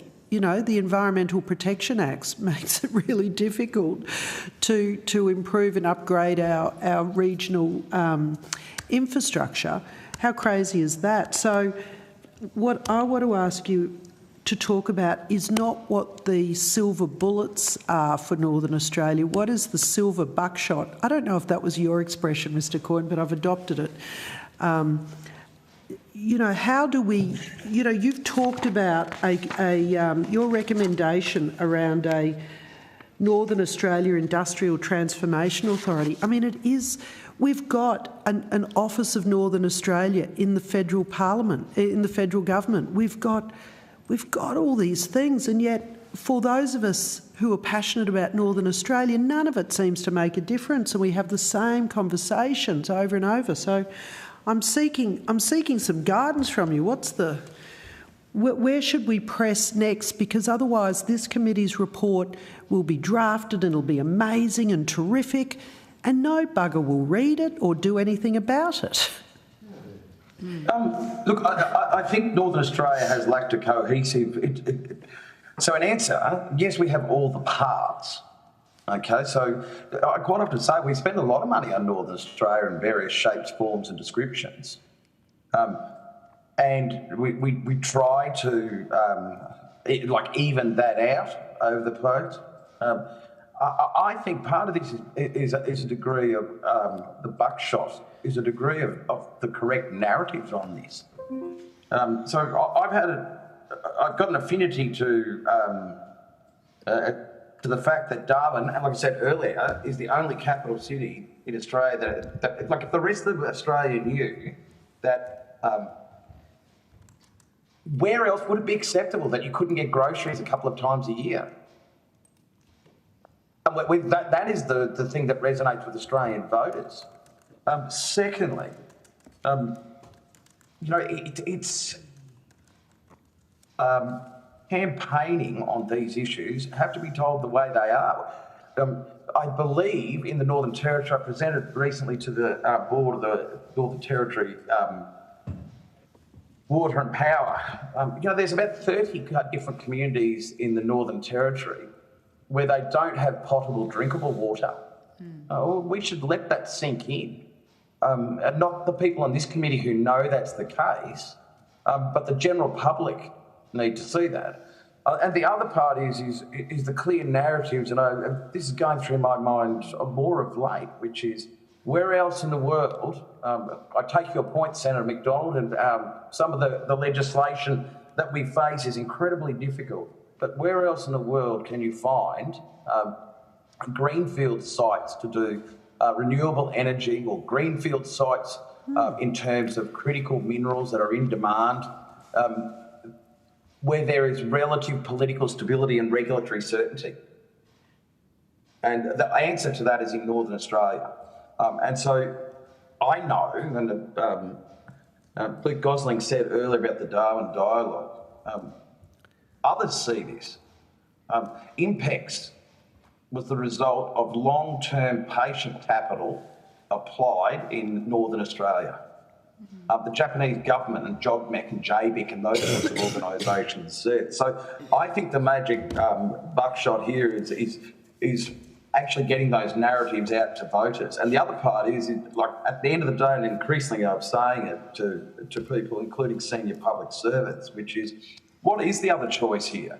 Because at the end of the day, we'll continue to bail out Northern Australian communities and northern jurisdictions, or alternatively, we can leverage off it. Now, the final part of that is that in many cases, the market forces, because of the thin capabilities in Northern Australia, the expense of infrastructure, the market forces didn't allow certain things to occur. In the critical minerals space, as an example, things have completely changed. Price isn't the only differential. The Americans, the Japanese, the Koreans are all looking for supply chains that provide resilience and certainty. And they're willing to pay a premium price for that. I take from one of your earlier speakers, and I know Brett sort of touched on it as well, which is the nature of these jobs is also changing. So the other argument out of this about workforce is that, take the company Speed 3D Printing in the Northern Territory. They're able to manufacture parts on demand, cheaper, quicker. They have the world's fastest 3D printing capability, so they don't need to achieve scale. So I think it's in some of those sayings, and I think that what we've done is quite often we have a broad, siloed attention on Northern Australia, trying to do everything at once. Where I do think we have to make priorities, and in this case, I think that getting industry hubs and clusters right in Northern Australia is in the interest of the economic growth of our nation. To be quite frank, and whilst I'm not an economist, I will say this: the services economy is fantastic. But Australia's economy is not going to grow from selling more lattes in Melbourne and Sydney. It's going to grow from digging out critical minerals, processing them, moving along the value chain, and making contributions. So the silver buckshot on this, Senator, is the people in this room. There's 1,000 difficult reasons why things happen, but the Japanese have shown that you can do it with INPEX. There's models that show what we can do, and the buckshot is the narrative that we talk about our north, not as something that we're pumping money in to keep upright, but as an investment in the strategic and economic future of our nation. Senator McDonald. Well, Chair, I think we can down pens, because we will spend the next 2 years going around Australia listening to Northerners who tell us what we know, but this is the bit of work that I think. And, you know, one of the things that I did as Special Envoy was try and do this coordinated master planning for these chunks of Northern Australia to harness where there is an alignment of federal, state and local government. Anyway, I think I'm going to go away and think about what you've said some more, Mr Coyne, because this is the bit that we know, and the people of Northern Australia know the opportunities, the potential, whether it be defence, agriculture, mining, tourism, communities, all of that. And we keep admiring the problem, but we are really struggling to get a coordinated response that makes it, that really unlocks this. I mean, I've got that fabulous Building Northern Australia book that came out of a Northern Australia conference in, I think it was 1956, and it is word for word the same things that we're discussing now. And I'm a bit sick of it. I'm exhausted. You've just said 25 years in government and so forth. Let's not do it for another 25 years. So perhaps, committee, if we could think about what our recommendation is out of this part of evidence is around how we harness the enthusiasm of the rest of the country, that we are not somewhere to be subsidised in the north. We are somewhere to be unlocked and unleashed and unharnessed because it's for the good of Australia. And the final bit, if I could, Dr Coyne, sorry, I keep downgrading you to Mr Dr Coyne, is when you talk about road and rail to Adelaide and Darwin, I'd just like to add the connection between Townsville and whether it be Karratha or that east-west, and the rail between Mount Isa and Tennant Creek or Alice and then across is important. Somebody said to me, imagine saying to a Northern Australia community, or imagine saying to Australia, we're going to build a new jail and we're going to move the entire community of Kaunyama to that, and we're going to have people locked up. And of course everybody goes, that's an outrageous suggestion. So, well, that's exactly what we do when we allowed the roads to go out. This year they were out for 6 months. So no road delivery, no ability to drive out, no. And some of it is because of just a few crossings that extend the amount of time that the roads are out. It applies to Doomadgee, Burketown, Normanton, Kaunyama, and they're, of course, just the towns I know well in Queensland. Chair, you'll be able to do the same in the Territory and Alice Springs. Once Alice Springs gets cut off, so does the rest of the Northern Territory. Yeah. So it's all right. I'm sorry. I've just used this as a bit of a counselling session. Can I just ask? Well, we've got Dr. Coyne and Mr. Peake. I just wanted to, because when I go through, and like a lot of it, and I agree with you, Senator McDonald. I think all of us agree in terms of Northern Australia that there needs to be.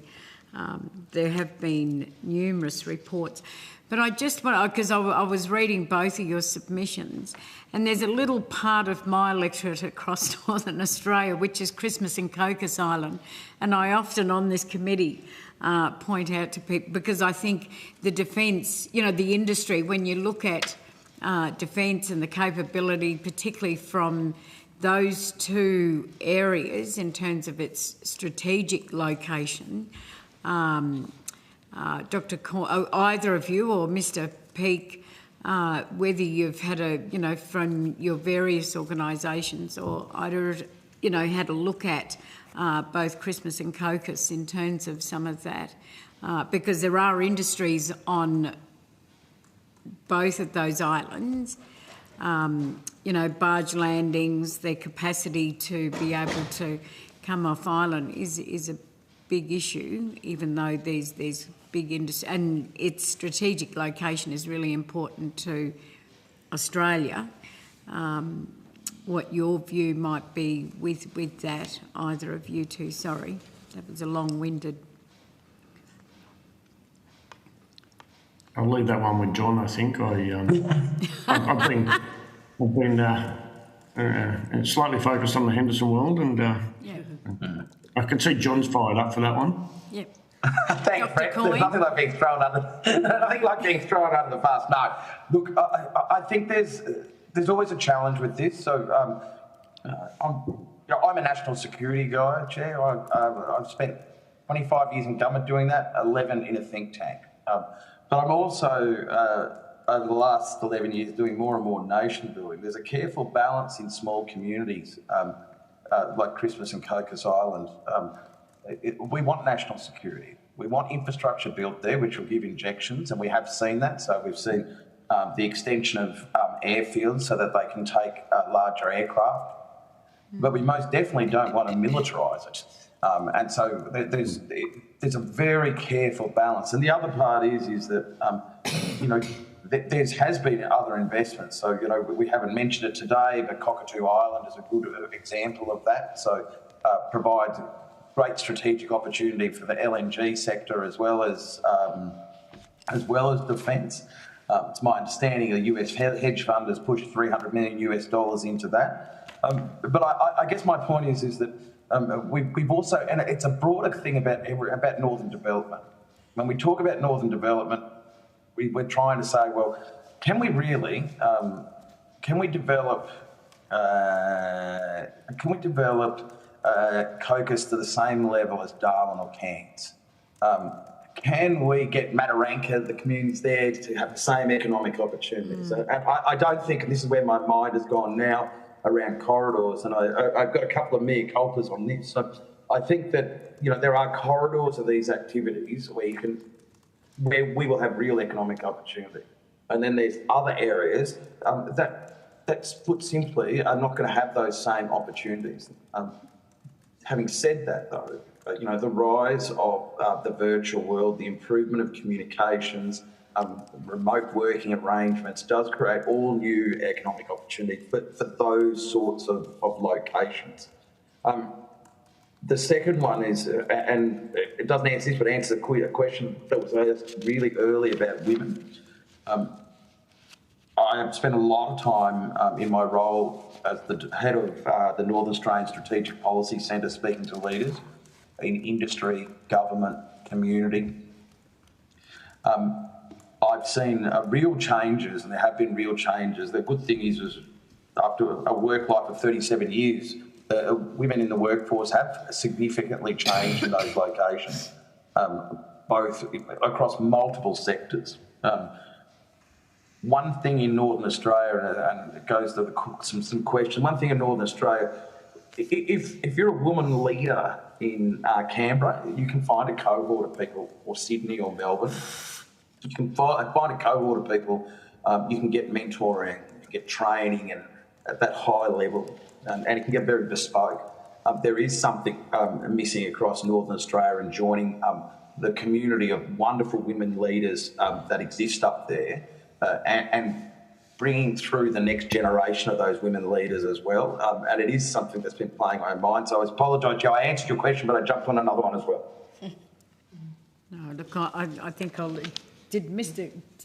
Just a final comment that I think what we need to continue working on is immigration policies that sort of shape and incentivise people to come and work and set up their families and buy homes in Northern Australia. So that's what I want to see us working on increasingly, and I think that's part of the solution for our workforce issues. So as a candidate back in 2013, I remember doing the rounds with Andrew Robb when he was the shadow Northern Australia Minister, I think was his role. And ultimately we ended up with the white paper for Northern Australia, which was dated 2013. And I think if we pulled that out, it would probably say a lot of what we're talking about today or during the course of this inquiry. And over the journey since 2013, I've been in many meetings. I've only just come back onto this committee. Previously I was on this committee. And the themes that we're discussing, the issues we're discussing, the solutions we're discussing, honestly, apart from perhaps critical minerals, perhaps the rise of renewable energy, mostly the issues are all the same. Yeah. And so I certainly don't say that it's the current government's fault. I mean, we're as the coalition, we're just as much to blame for the fact that we're still talking about these issues. And I think partly it's because there's only so much money to go around for governments. And governments tend to spend money where the people are.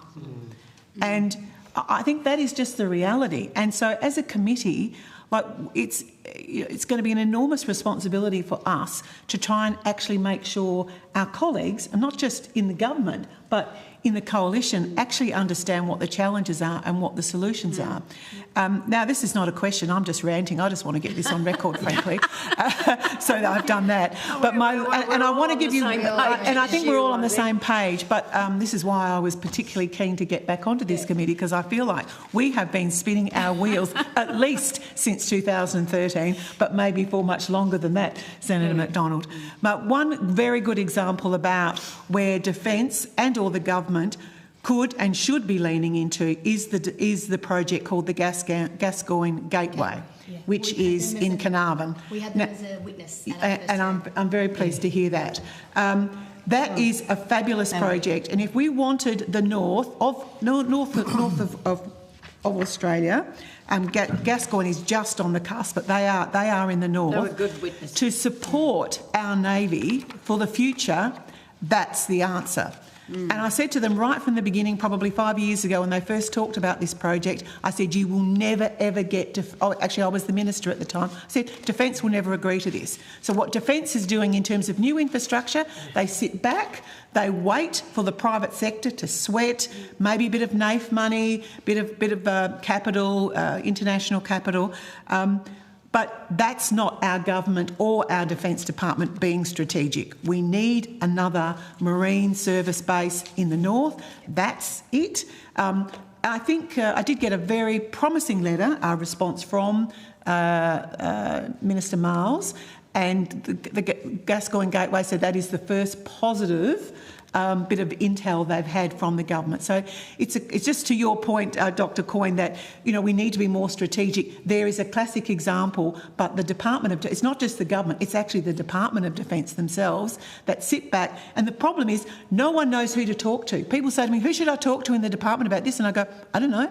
You can go and talk to the head of Army, the head of Navy, but they will often not even have the authority to make those decisions. So I say, who has the authority to make those decisions? Must be the Minister for Defence. The Minister of Defence will say, oh no, you need to talk to the Chief of Navy. So anyway, that's the end of my rant. What a great rant. I don't think there's any further what we'll do. Look, I thank you, Dr. Coyne and Mr. Peck, for your evidence today. I don't think there was any questions taken on notice, or was there earlier, Mr. Gosling? I'm not sure whether you asked a question and there was something taken on notice, but we'll have a look at you'll get a copy. The committee has agreed that any responses to any questions on notice should be provided within 2 weeks of you receiving a copy of the Hansard transcript. So if there was any questions on notice, I doubt it though, you'll receive a copy of that Hansard transcript. And thank you very much for your appearance to the committee this morning. We might, on that note, have a quick break and we'll resume again in 15 minutes. So at 10:45, we do have the Chamber of Minerals and Energy from Western Australia online, but we'll come back in about 10 minutes. Thank you. Okay. Thank you. Thanks very much.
second. There's a lot of distortion on the line. Is that better? Speak again, Chair. So I now welcome, no, we're having a real trouble. So he needs to pick the There's phone an up, echo please. and, So that we can't hear ourselves. yeah. Aaron, pick the phone up and talk through the phone. So, because we're hearing all of this. Have you got the phone on speakerphone? Yeah. Yes, I do. Take it off speakerphone. Okay. How about that? On the video and the phone. Yeah. We can't isolate. So Okay. mute the video. Yeah, so if you put the sound I down... have I've muted my computer. Okay, there we go. There, that's better. Just, it's no, we're still getting the echo. So can Mr Morey pull the sound down on his computer? Because that will... So he is muted.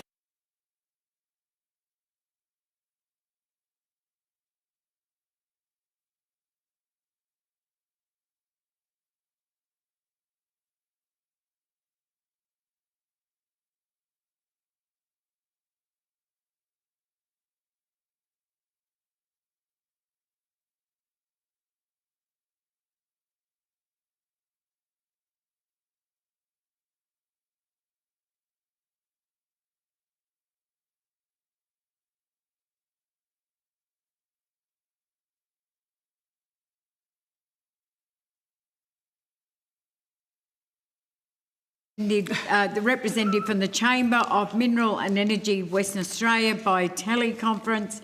I understand that information on parliamentary privilege and the protection of witnesses giving evidence to the committee has been provided to you. For the Hansard record, will you please state your full name and the capacity in which you appear this morning? Aaron Morey, Chief Executive Officer of the Chamber of Minerals and Energy WA.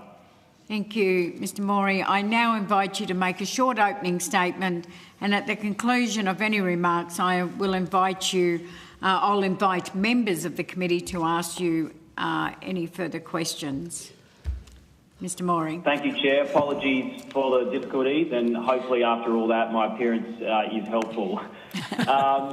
So obviously, Chair, this inquiry is taking place at a time of growing geopolitical economic fragmentation, and I think that in that more contested world, countries that can reliably supply the energy, minerals and industrial inputs that others rely on will hold increasing strategic importance. So from our perspective here in Western Australia, the Pilbara and the Kimberley are only going to come more central to Australia's economic and strategic interest. As you'd be aware, they hold world-class reserves of iron ore, gas, critical minerals. They also possess some of the best renewable energy resources in the world, and they're close to Asian demand centres. And so that all positions Northern Australia, over here in Western Australia in particular, a really important role going forward. As you would have already heard, Chair and Committee, there are many structural challenges, and I heard earlier commentary that some of these issues aren't new. As you'd be aware, there's increased cost and complexity of industrial development in the north of the state, and so we're going to need a significant scale of investment to unlock that opportunity. And so we've identified 4 key areas that the committee should focus on. First of all, Australia needs to take a far more strategic and proactive approach to enabling infrastructure in Northern Australia: roads, ports, rail, airports, telecommunications, water, common user industrial infrastructure. That'll all be critical to unlocking large-scale industrial development.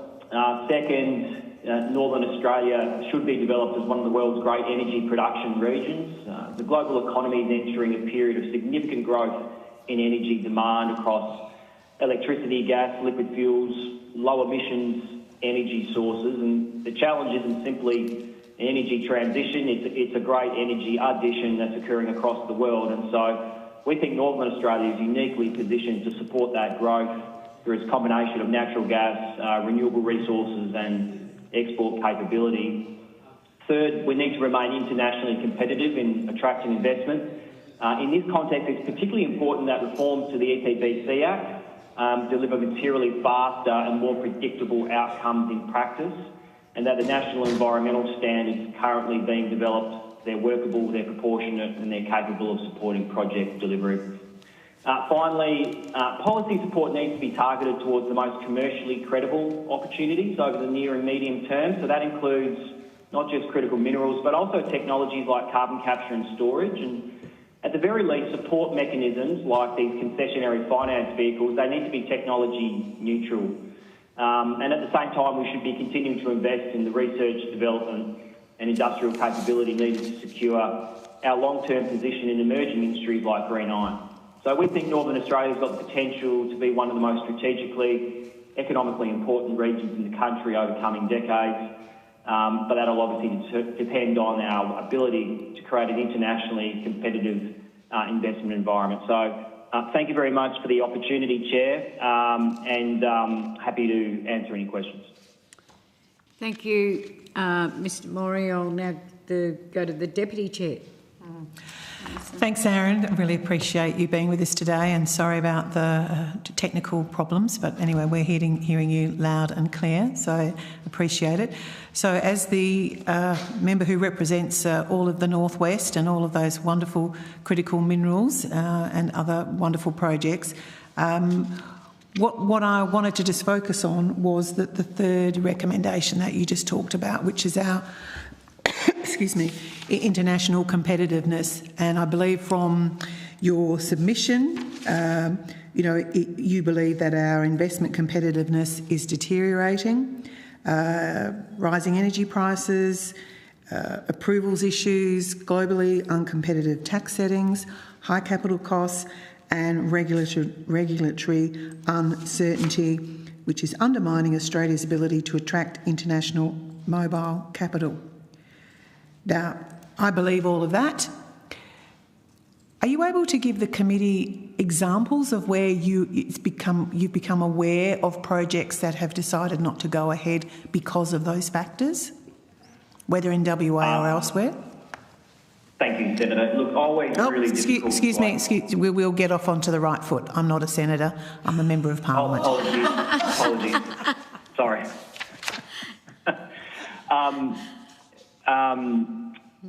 So always difficult to identify the counterfactual and identify projects that would have otherwise proceeded. But certainly speaking with the members and those that are involved in significant investment decisions and that compete for capital within their companies across the world, it's becoming increasingly apparent that we as a country and a state have a significant amount of work to do to make ourselves more competitive when it comes to attracting that investment. Certainly when I look at some of the investment decisions of some of my members that have the ability to invest in other places in the world, and you only need to look at some of the investment going into the United States at the moment, particularly in the gas sector, and Woodside's significant investments it's making there. I look at a member of mine like PLS, a lithium producer that's recently made significant investments into Africa. It's increasingly apparent that we are going to have to take material steps to be in a more competitive position going forward. And so that cuts right across the board, whether it's approvals or it's industrial relations or it's other parts of the policy system like taxation settings.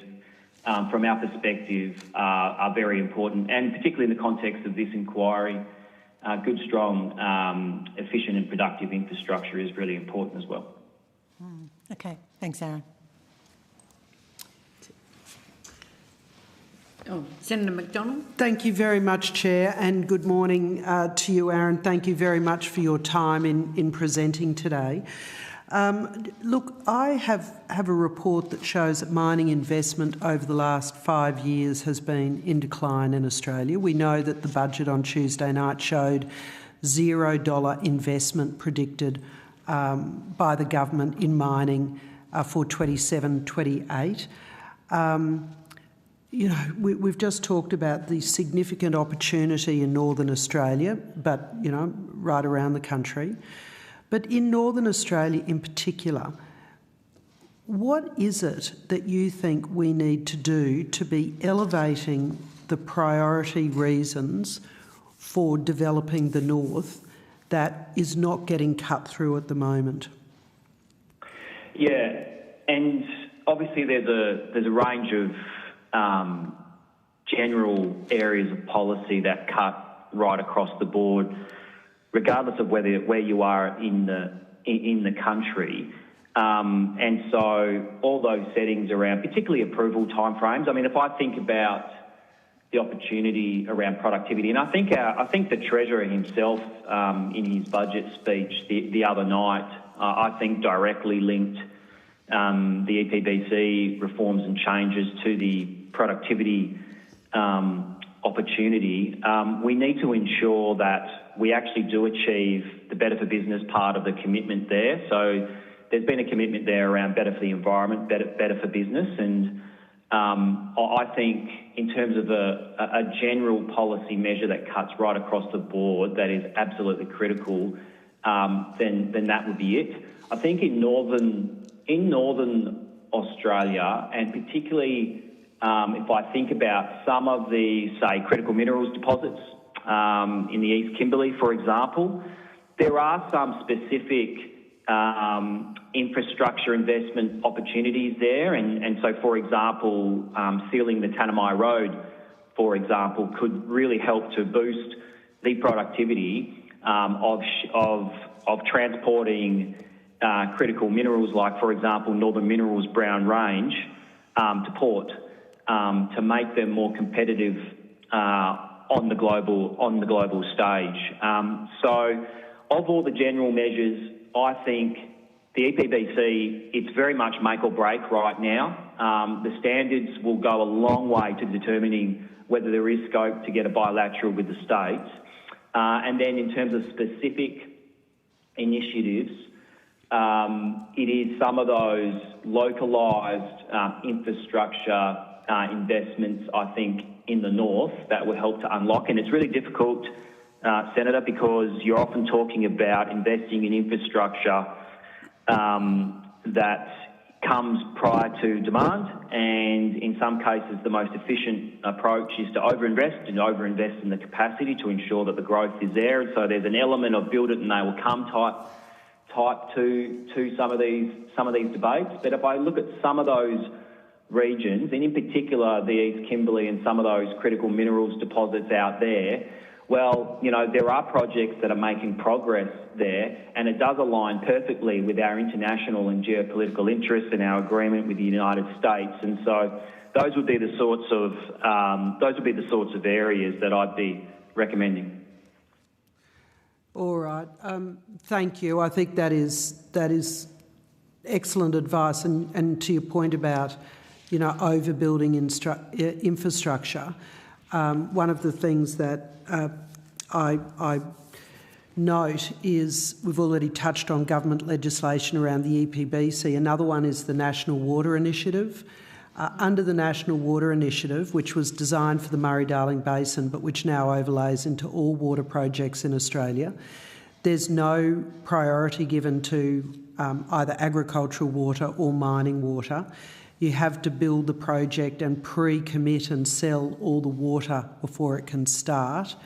And the project is costed over a 30-year period where, particularly water projects are supporting minerals regions really should be more appropriately costed over, 50, 70, maybe even 100 years. So I think there's some, other bits on the side that are making it difficult to develop that necessary infrastructure that as a committee we would be well served, I think, to identifying and doing some work on. Thank you. That's probably the big part I wanted to get to is, what is the high level, how do we escalate the Northern Australia agenda to being more than a subsidy project for the rest of the country to it's Northern Australia that will lead us into, the next generation of prosperity. And I'm happy to make some quick remarks on water, if that's okay. Thank you. With the chair. So for our members, highly critical. Most of the debates and conversations in the state on water are around the state government's work around allocation plans, and we're currently going through one for the Kimberley at the moment. Kimberley, not too bad in terms of some of the changes in the climate we're seeing means that some of the water supply and the natural rainfall is holding or indeed in some regions improving. The Pilbara is for us the big challenge, and there's a few challenges there. I mean, one, first of all, access to water and licensing and all the rest gets wrapped up in these challenges around approvals. The other really concerning development in recent times is the entry of third parties that are seeking to get access to water in order to be an intermediary and an on-seller. And so Bison Limited applying for water licences. This is an East Coast company that's identified a commercial opportunity, and so there's significant risk here around access to water shifting from a regulatory entitlement to more of a commercial commodity, which we think creates significant risks and issues for our membership. And so that is of the highest order of importance going forward for our members as well. Thank you. Mr. Gosling? Thanks. The National Water Agreement and the relationships between the Commonwealth and the states is important going forward. Obviously, in Northern Australia, we get a fair bit of rain, but it's getting it to the spots where it's needed. We can be most useful to those emerging industries. So I just want to acknowledge that's an issue that we need to tackle. I was just interested in your comments about East Kimberley's and critical minerals and working with the agreement with the US, Pac Silica. Is there I'm aware of Taiwan, for example, and their work in the East Kimberley. One interesting thing, one thing they're doing that I think shows a lot of leadership in this space is giving the local traditional owners equity in what they're doing in order to put that relationship for the long term on a true partnership footing.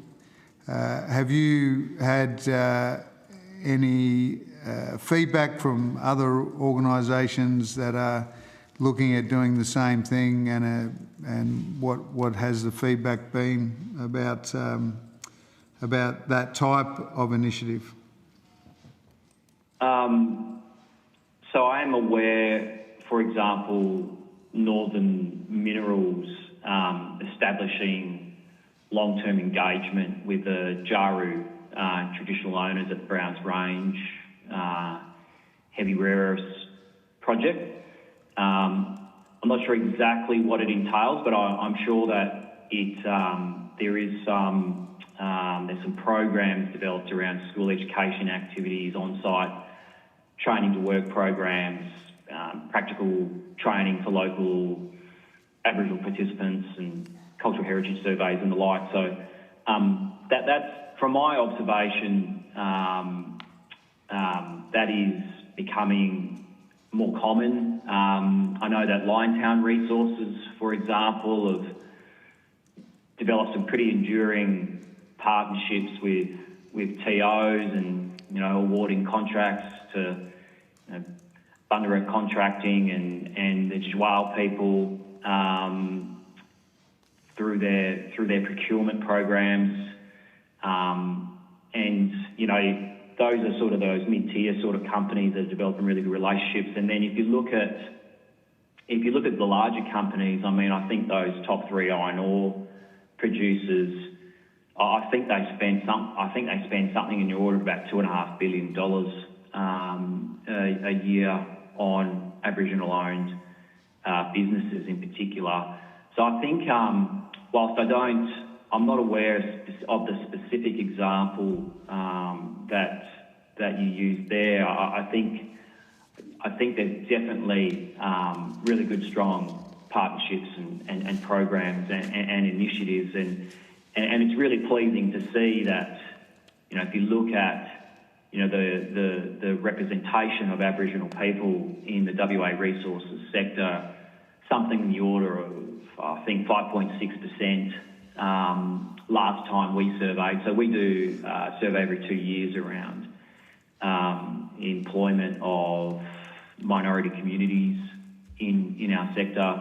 I think that 5.6% compares to something in the order of around 2.2% out of the census in terms of the total workforce. And so I think there's definitely good, strong evidence there that those partnerships are resulting in some really good outcomes, and there's always more work to do. And so it does give me confidence that if we do have opportunities to further develop projects in those parts of the country, then that will provide more scope and ability and opportunity to generate meaningful benefits for First Nations communities. Yeah, thanks for that. And meaningful's the key word, right? I mean, in the past, there's, you know, been a fair bit of lip service paid and non-optimisation of local workforce. But you're right, that's changing, which is encouraging. But yeah, just encourage you just to have a look at Taiwan and what they're doing and the model that they're using with a bit of equity for the local traditional owners, because obviously the success of the company then is tied to the financial success of, you know, the dividends that the community will get, which is really I haven't heard about it happening in other companies and other jurisdictions, and it'd be really interesting to track sort of, you know, how that goes. But just when you mentioned, you know, the survey that you do around minority workforce, does that sort of break down into, you know, who's on the books that are on visas, you know, skilled visas, or in through a DARMA or something? I'm just wondering how we're tracking for percentage of the workforce that are Australian, and how much we're needing to supplement that with the migrant workforce. It's a great question. No, I don't believe so. What it focuses on is employment and participation of traditionally underrepresented cohorts in the community. And so it looks at female workforce participation, First Nations participation. On the latter, it sort of tries to go and peel back an additional layer in terms of looking at representation of those groups in management roles as well. But I don't believe that we go into those sorts of areas. We call it our diversity and inclusion report, and so it's mainly focused on those underrepresented cohorts. If you would have a rough guess about what percentage of workforce in the mining industry, for example, in WA, or the minerals and energy industry in WA, are we talking kind of 80% Aussie and 20% migrant workforce, or would you take a stab in the dark, or maybe take it on notice? I'd take it on notice, I think. No worries. Thanks, Chair. Okay. No other questions? No. Look, Mr. Morey, thank you both for your patience, and like the Deputy Chair, I do apologise for the early bungle that we had with the distortion of our communication. So, look, thank you for your evidence today. I think I heard right with Mr. Gosling in terms of a sort of question on notice, but the committee's agreed that any responses to any questions on notice will be provided within 2 weeks of you receiving a copy of the Hansard transcript. But thank you very much for your appearance today and your patience in terms of getting the communications right. Thank you. My pleasure, Chair. Thank you for having me. Thank you. Thank you. Can we go for a short suspension too? Yeah, can we get the other ones? Because if we can get through... If we have a short suspension... we might have a short suspension. We have got people online. We've got 4. We're just missing...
Representatives from the CSIRO and Southern Oil Refinery Proprietary Limited. I understand that information on parliamentary privilege and the protection of witnesses giving evidence to the committee has been provided to you. For the Hansard record, if each one of you, will you please state your full names and the capacity in which you appear today? Thanks. My name is Daniel Roberts. I'm a Research Director with CSIRO's Energy Business. Thank you. Thank you. My name's Catherine O'Sullivan. I'm a Senior Scientist with CSIRO's Agriculture and Food Research Unit. Thank you. Dr. Benjamin Leiter. I'm a Principal Research Scientist at CSIRO. Thank you. And I'm Ian O'Hara. I'm the Deputy Dean of the Faculty of Engineering at Queensland University of Technology. Thank you. And I think we've joined also by Mr. Troy Collins. Yes, just in time. Thank you for having me. Troy Collins. I'm Director of Corporate and Regulatory Affairs with Southern Oil Refining, and I'm also Chief Executive of the Australian Oil Recyclers Association. Thank you all for joining. I now invite for one of you or a number of you to make short opening statements, and at the conclusion of any remarks, I'll invite members of the committee to ask questions. So I suppose we started with the CSIRO and Dr. Daniel Roberts, so we might start with you and then see if there's others who'd like to make an opening statement. So over to you, Dr. Roberts. Thank you, Chair. And CSIRO thanks the committee for the opportunity to appear today. Apologies we couldn't make it in person. I'm coming from the traditional lands of the Yagra and Turrbal people, what we now call Brisbane. I'd like to offer my respects to their elders, past and present. CSIRO understands that the committee is interested to hear a bit more about CSIRO's work in sustainable fuels in Australia, and we're very happy to do that today. As part of our strategic focus on decarbonising industry and transport and the obvious that has, which are now quite clear with energy security, CSIRO is quite active across the sustainable fuels value chains. And our witnesses, who you've heard from in the intro statements already, span our research capabilities from agricultural, sustainability and energy perspectives.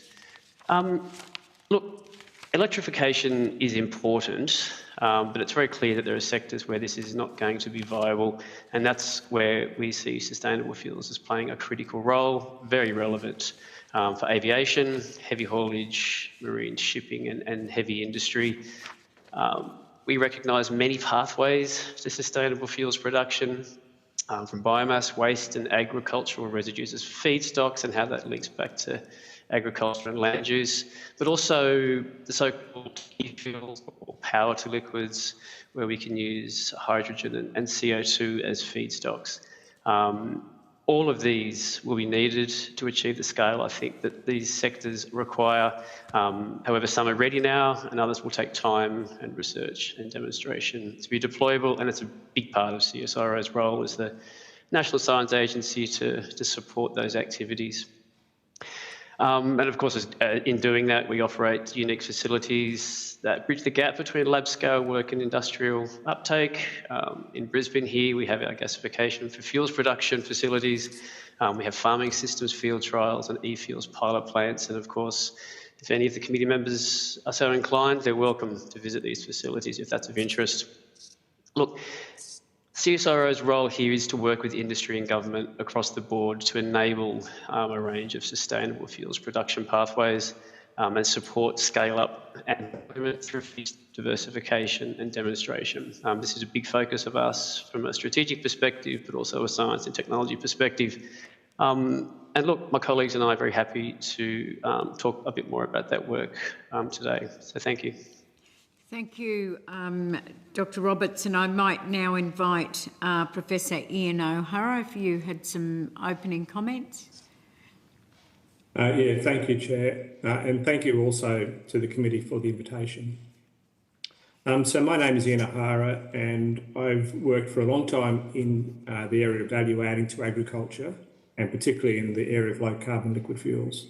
And in doing so, I've worked with many agricultural communities and industries across Australia, and particularly in Northern Australia.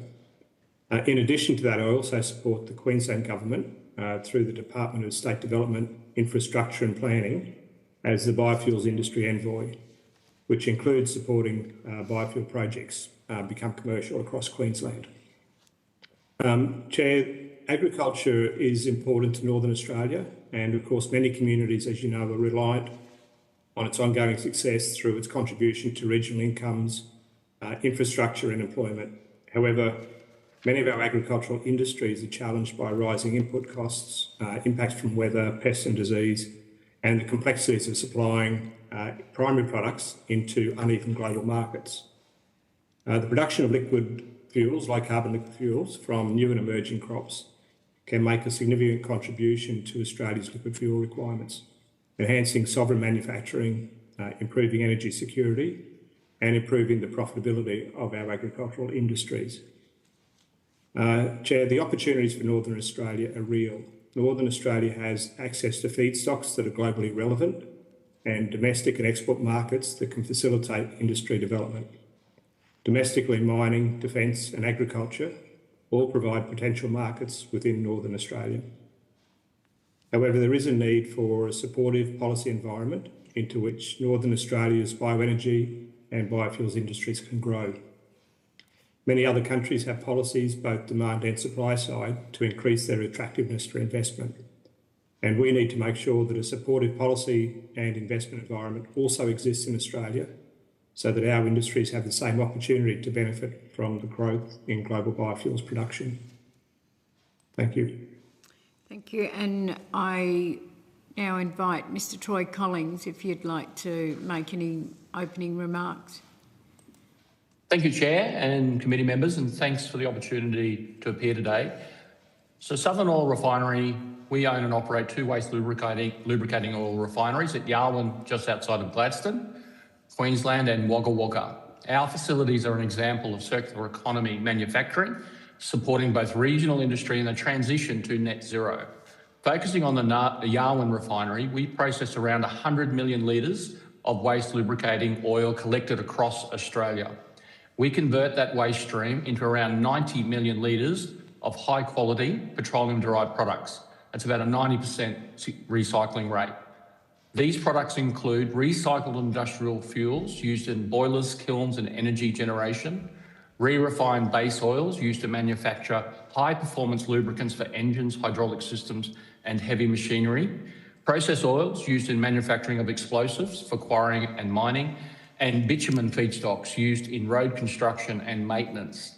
These products are essential to sectors such as electricity generation, mining, transport, manufacturing and civil infrastructure, particularly across regional and Northern Australia, where reliable industrial inputs and heavy equipment performance are critical.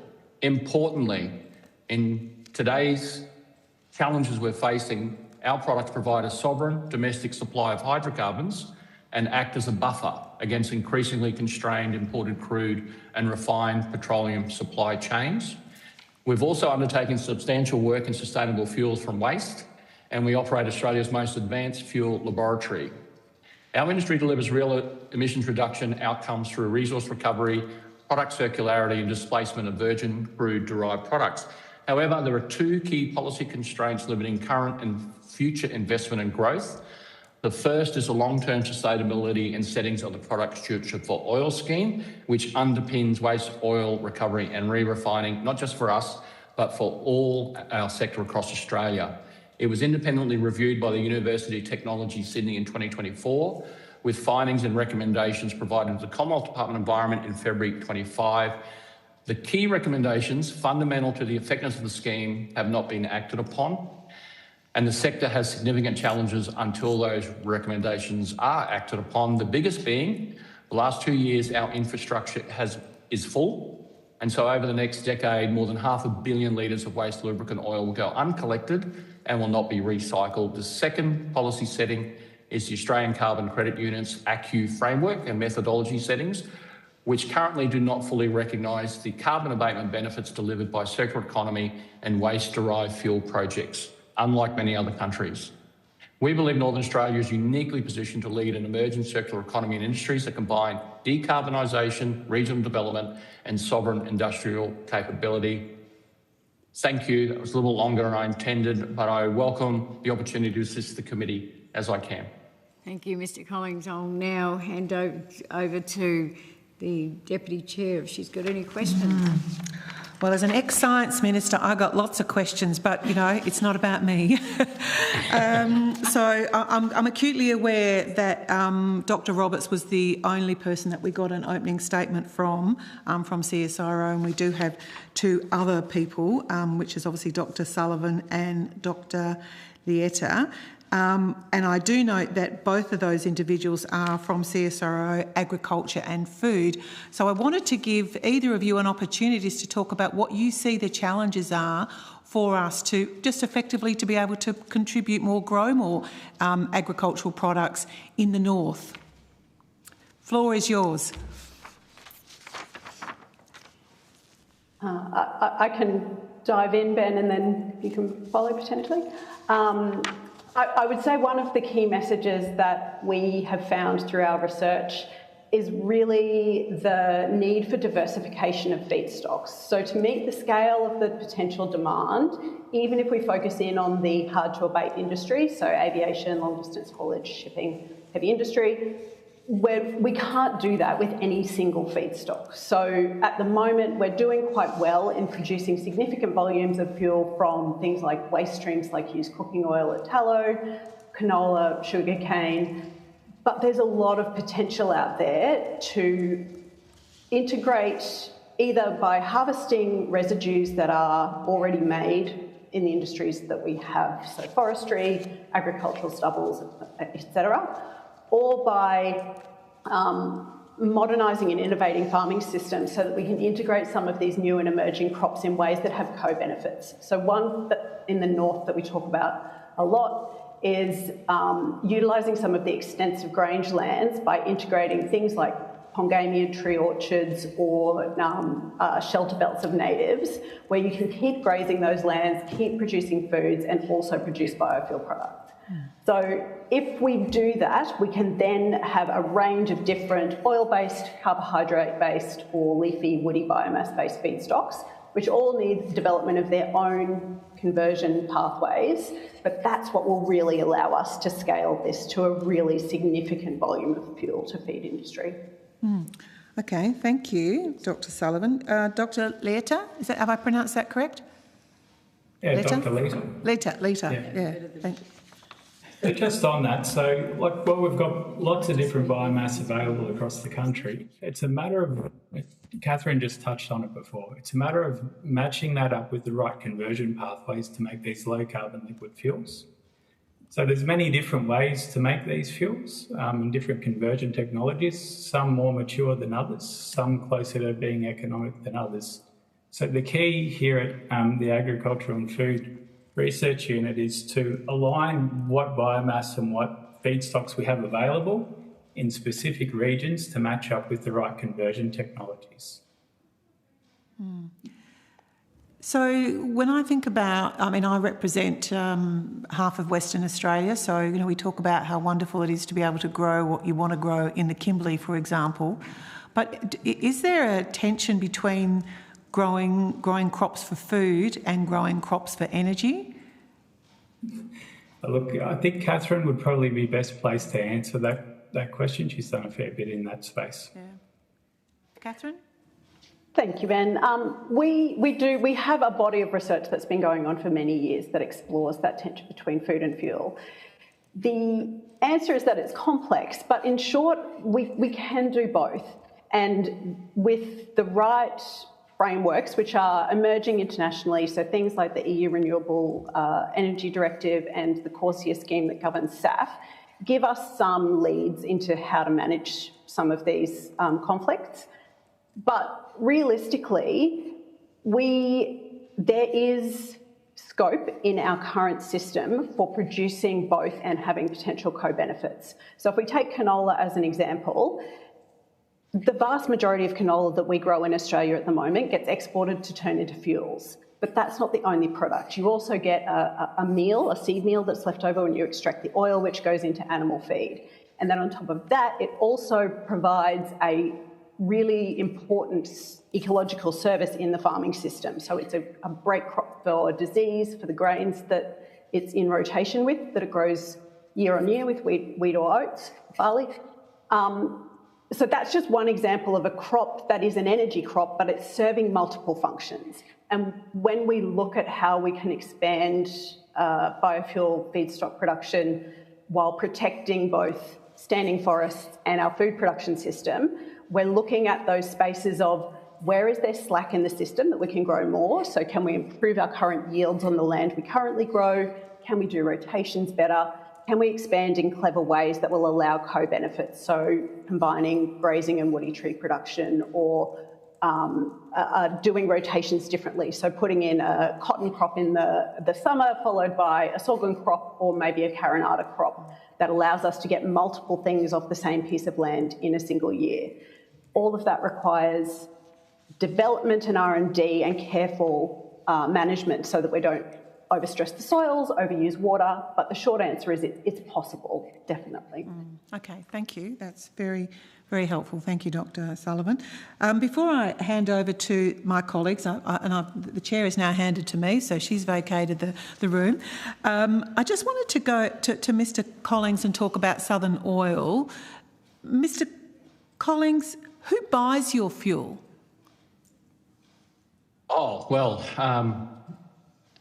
essentially it's anyone that's in manufacture of cement, kiln, electricity, it's mine sites, mining companies who need process oils for explosives.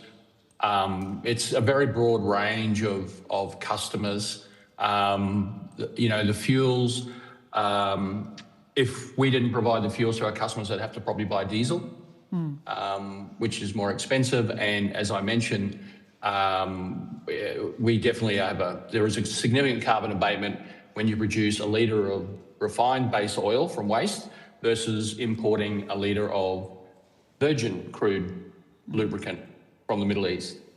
Okay. And we do this at scale. This is, collectively in our sector, more than 60% of waste oil is generated in Northern Australia. And that's where the big collections are, your mine sites, the Pilbara, the goldfields in WA, the wheat belt in WA, and obviously in Queensland, the Bowen Basin, etc. So we estimate more than 60% of waste comes from those jurisdictions. And so they're also the biggest threat with oil not being collected in terms of the current challenges we're facing, in that our infrastructure is full and has been full. Okay, so before I let you go, so you talked before about, I think you said one of the problems with developing this industry further was to do with the product stewardship? Yes, for oil scheme. Yeah, would you mind just expanding on that a little, please? Yeah, certainly.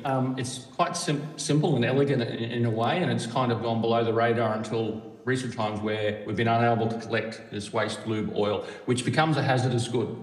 That's really important to note. When a lubricant goes into an engine or hydraulic system, it's quite benign. When it comes out, it's a dangerous good through heat and, the grinding of metal, etc. It becomes contaminated. And so in 2001 and the late 90s, it was a problem around Australia where you were having untreated waste oil burnt and dumped, and the government said we need to do something, so they established the scheme. And essentially what the scheme does is there's a 14.2 cent levy on an import of lubricants, or if it's blended in Australia, which goes into a bucket, and then there's category benefits depending what you do when you collect the oil. And the reason for that is it is prohibitively expensive to collect, aggregate, then transport this waste to a tertiary facility like our refineries. And that's why the scheme incentivises to do the best you can with that waste lube oil, which is to re-refine it into the products that I mentioned. So all the nasties are taken out. It's quite remarkable, the hydrocarbons never break down, so we produce a base lubricant which goes back into brand new lubricants, and it comes back into the chain. So it's very elegant, but the settings have stayed the same for basically 25 years. So the levy benefits in 2001 are almost exactly the same today. And so what's happened is that's devalued over time. To build, we commissioned the Yarwun refinery outside Gladstone in 2014. That cost about $85 million to build. If we were going to do one exactly the same today, you're looking at $200 million.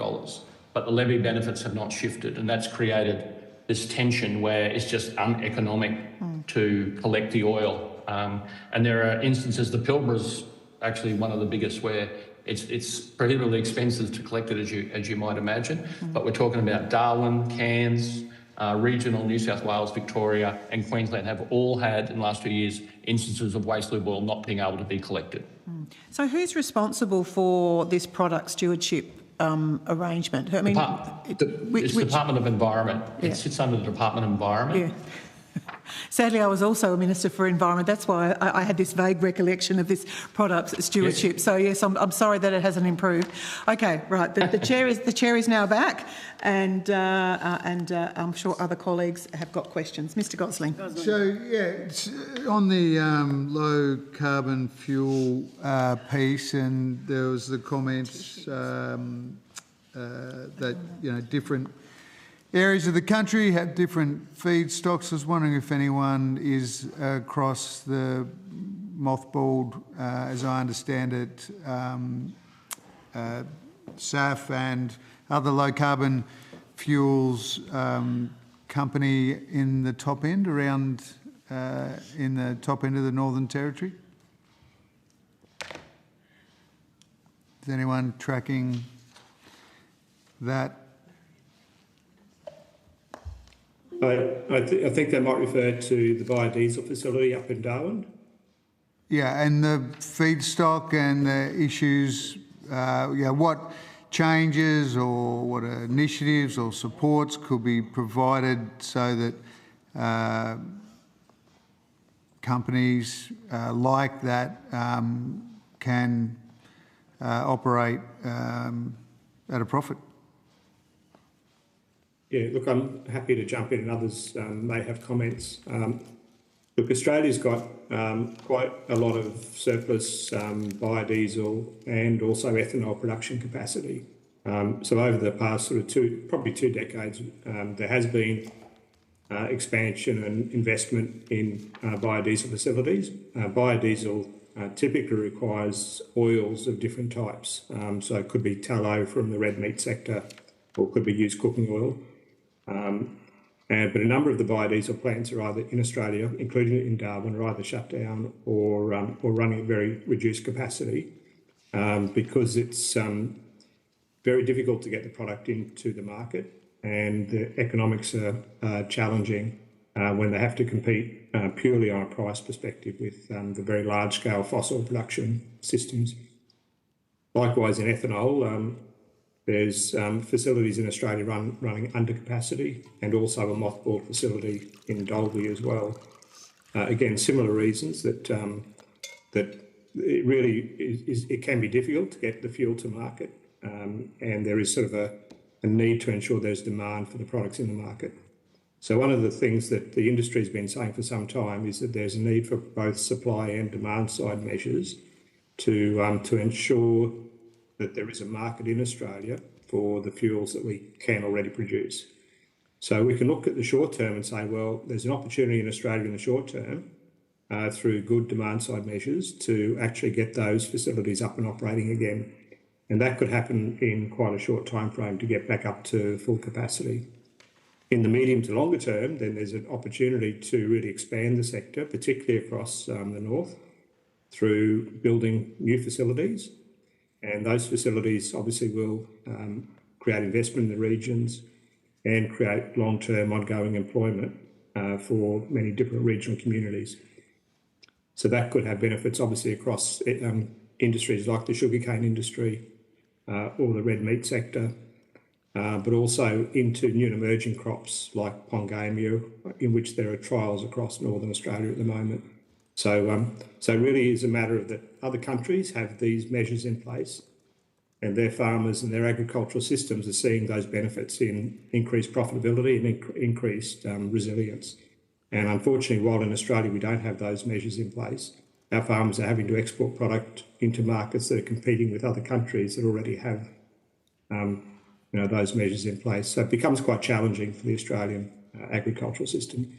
And I think that's why there's quite a lot of support for this across Australia. Can we just go specifically to the sugarcane scenario? As I understand it, and correct me if I'm wrong, with the price of sugar dropping, it's seen as the great opportunity to turn all that biomass into low carbon fuels. Can you just give us a quick sort of précis of what obstacles there are to that, like using sugarcane regional areas as an example? Yeah, sure, and I can sort of point to the examples of what's happened both in countries like Brazil and Thailand. In Brazil, when they implemented a positive policy around biofuels back in the 1970s, they saw about a 20-fold increase in the size of that industry over the next couple of decades. So it led to significant expansion of the industry. The same in Thailand, at least a 3-fold expansion in the Thai industry. And we're seeing China and India, the sugarcane industries also on the back of sort of biofuel policies, being quite, certainly considering and moving towards expansion and increasing the profitability of their sectors. So in Australia, there's opportunities to produce ethanol from molasses to convert the fibre, the residue fibre, bagasse, into a variety of energy, electricity and biofuel products. And ultimately, of course, into those hard to decarbonise sectors like aviation, marine fuels, heavy transport fuels. So what's really stopping that all happening at the moment is that we really are still sort of waiting for demand side measures that ensure that you can get that fuel into markets in Australia. And so the industry has been sort of very keen to see the development of those measures so that we can start to benefit in Australia. Thanks, Chair. Thank you. Senator McDonald. Thank you very much, Chair, and good morning to you all. Thank you for making time to come and discuss the priority of Northern Australian development. Mr Collins, if I could start with you. I have been aware of the Southern Oil refining project for a number of years, and I think it's wonderful. You talked about the levy and its its inflationary decline since it was introduced.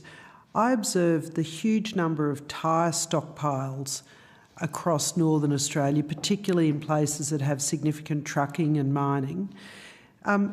Is the reason that I'm seeing them because the levy's just not adequate in order to transport them to a location like yours? That's a very good question, Senator. In the shortest sort of explanation, we did extensive work, and this cuts across the ACCUs framework as well. We did significant work in taking tyres to a crude to a drop-in diesel. In terms of the ACCUs, you really want to get that carbon benefit recognised.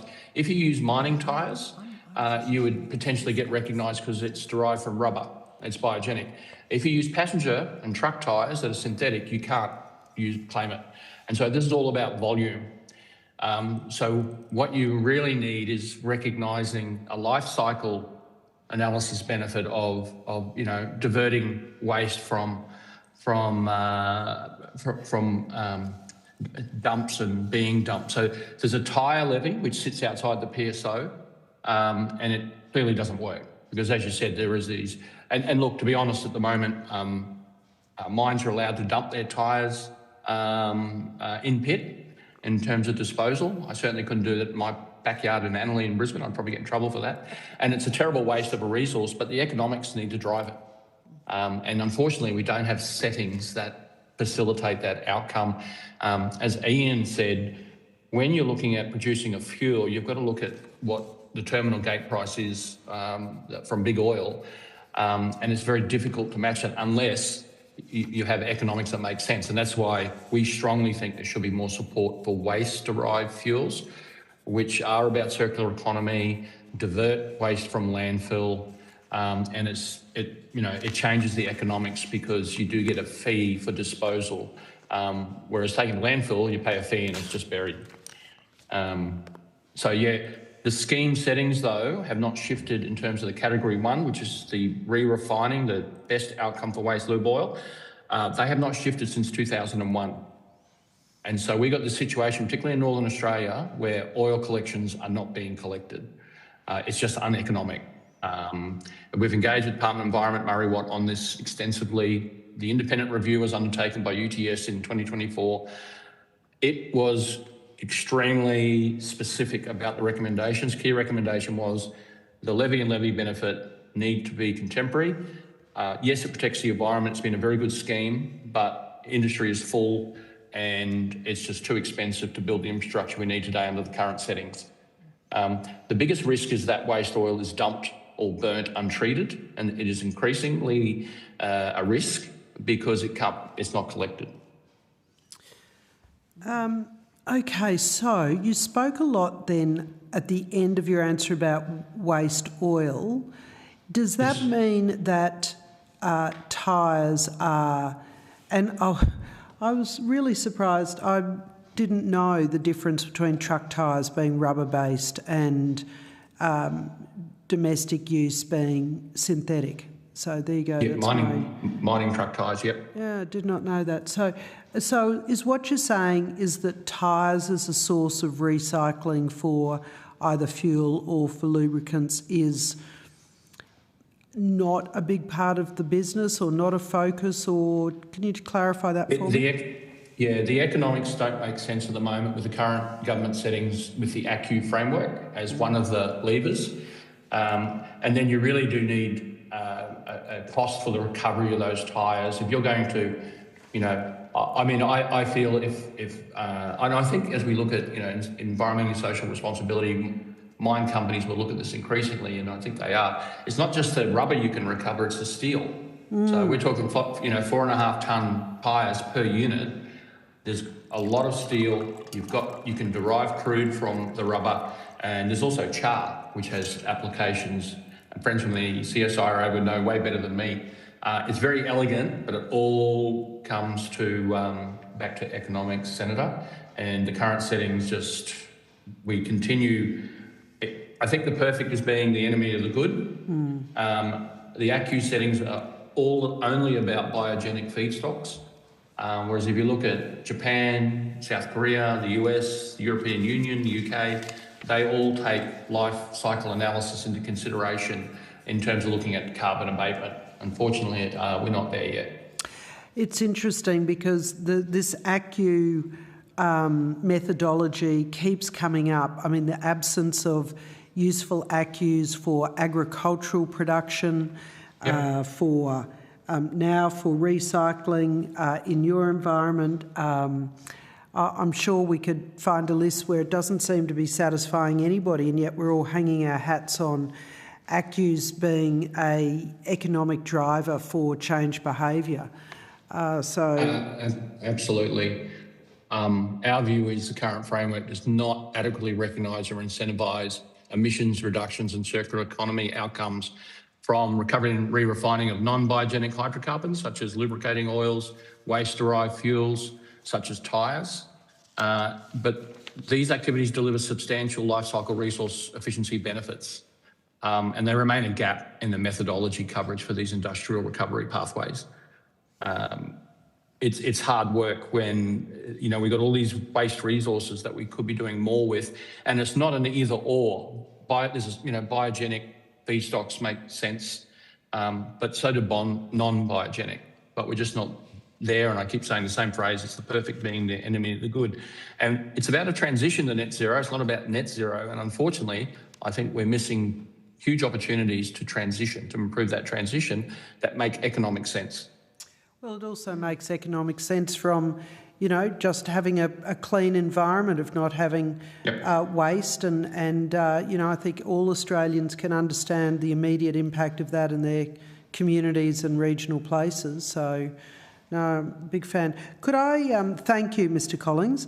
Professor O'Hara, I just wanted to ask you, with the engineering discussion that we had earlier today, I don't know if you were able to hear any of that discussion, but I am very keen on seeing more mining engineers put through. I understand, is the University of Technology still doing mining engineering as a course at the moment? Engineers are in huge demand across Northern Australia, as you know, and our graduates are employed very widely across the resources sector and other sectors in North Queensland and Northern Australia. We don't have a specialised mining degree at QUT. We haven't had one for many, many years, but all of the other disciplines, mechanical, electrical, the newer areas in mechatronics and robotics and areas like that, they're all employed within the resources sector and in very high demand. Oh, sure. I appreciate that. Thank you for clarifying it. Do you have any advice for this committee on us training more young people who are already in Northern Australia?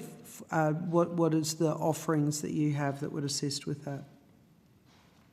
Yeah, no, we certainly get a lot of people from Northern Australia that come to study at our university, but obviously other universities as well.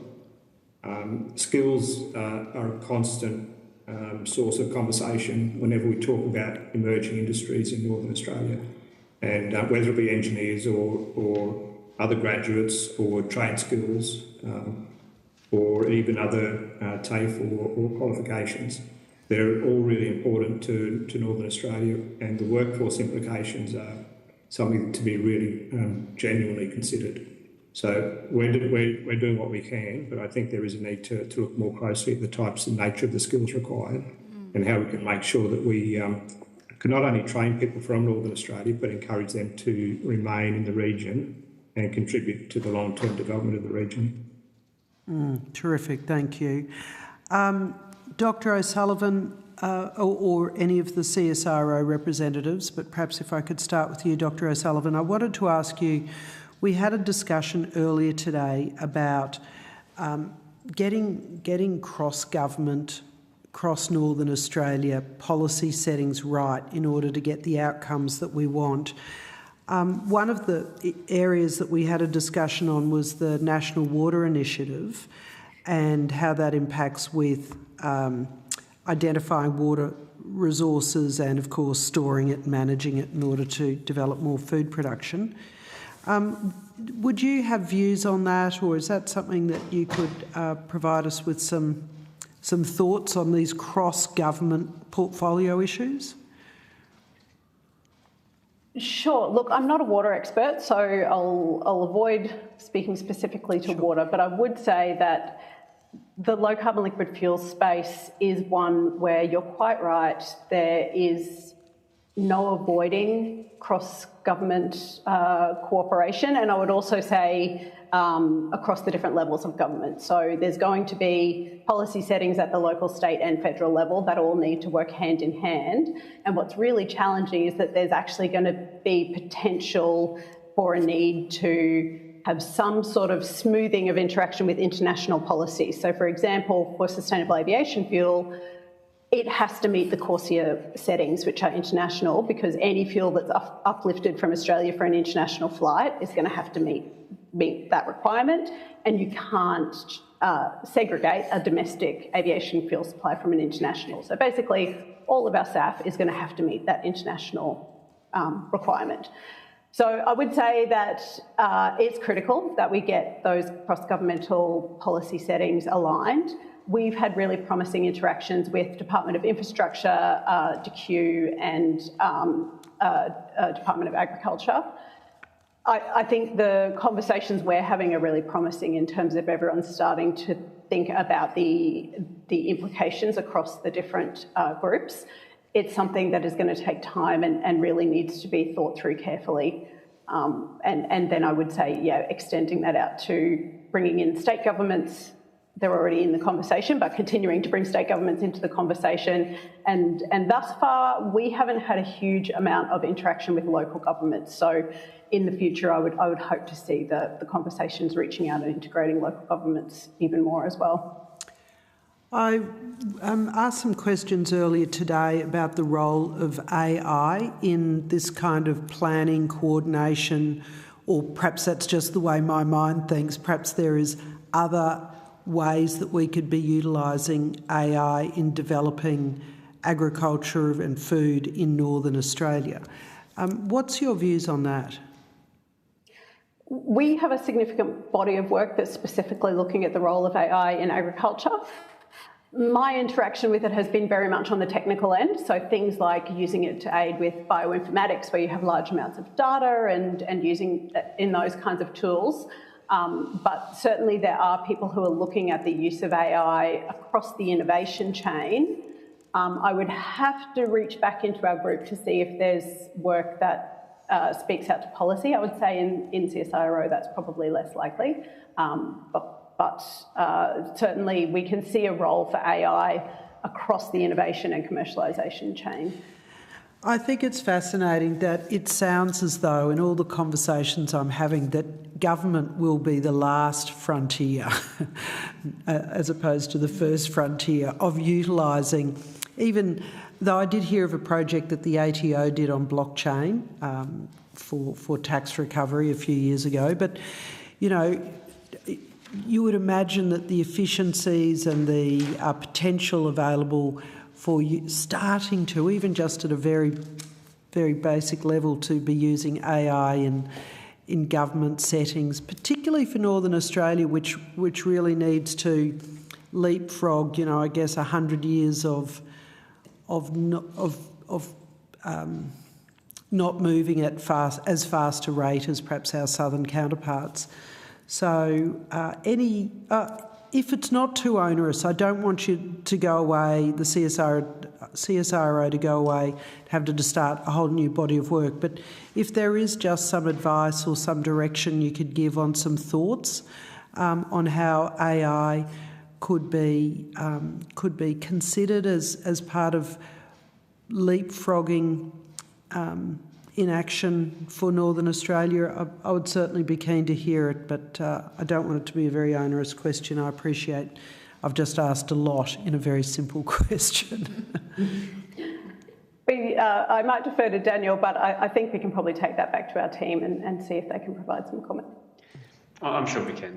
That's right. I think this complexity piece, though, is interesting. And listening to the previous answers, I think it's worth just taking a step back and recognising that, you know, anything to do with this energy transition that we're on is requiring not just governments, as in departments and layers of government, industry sectors to come together and couple in a way that they've never really had to do before. And I think this is challenging on a number of levels, whether it's, you know, an appreciation of the levels of maturity of different technologies, whether it's understanding we're a whole new value chain that there does not exist regulation and frameworks for the deployment of. How does that fit and how do we make these things work?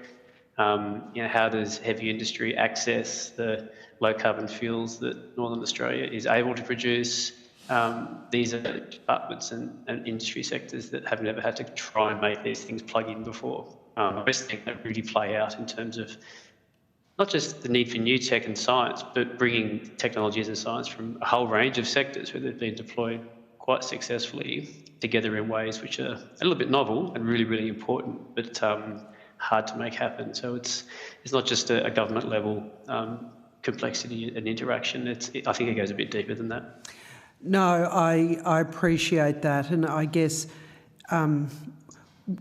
you know, we don't have as many levers as perhaps we'd like for Northern Australia, but ones that we do have is that coordination and to try and remove silos as much as we can across federal government departments and potentially states as well, and even local government. But yeah, I take your point that there is so much opportunity and development to come right across the private sector and investment research from new technologies. So it's a point well made. Thank you. Chair, thank you. Thank you, Senator. And I'll go to Mr Gosling. Thanks, Chair. Question for CSIRO. Just wondering if you can articulate how the federal government can provide more assistance to have aquaculture a bigger sector for development across the massive coastline of Northern Australia? I'm almost certain that's not really an energy question, Catherine. How close is aquaculture to your remit in ag and food? Look, I do have interactions with our aquaculture team because my remit is across both circular agriculture and energy. So I work with the aquaculture team quite a bit, mostly around nutrient bioremediation, but also pairing that potentially. So for example, we have a project at the moment that's looking at salt-tolerant plants to take up nutrients from aquaculture to protect the reef, and then use those plants to make bioenergy feedstocks and potentially then deploy them out on salt-affected lands elsewhere. I would say we have a strong and really ambitious team in our aquaculture group who are not focused on the north, they're focused nationwide, but they definitely have a core piece of work that's in the north. There's a project looking at intensifying prawn production in the Tiwi Islands, for example, with some traditional owner groups up there. There's a project that's looking at domestication of pompano as a new white flesh fish species for aquaculture production, which is a tropical fish, so that would also be focused on the north. So I'd say the ambition from the CSIRO side is definitely there. In terms of how the government can help expand that, I'm probably not in a position to comment on that. But I would, What's the name of that fish? Pompano. The oyster catcher is its common name. Yeah. And so where are the proponents for that? It began as an internally funded project. I would have to check with the team who is actually partnering with them at the moment. But it's been progressing for several years and is moving from moving into pilot scale now. So at our Bribie Island Research Centre, we have the breeding program under development, and they're starting to grow the fish out in some of our larger ponds at the Bribie Island Research site. Can you take on notice to provide the committee a bit more information about likely or possible northern habitats for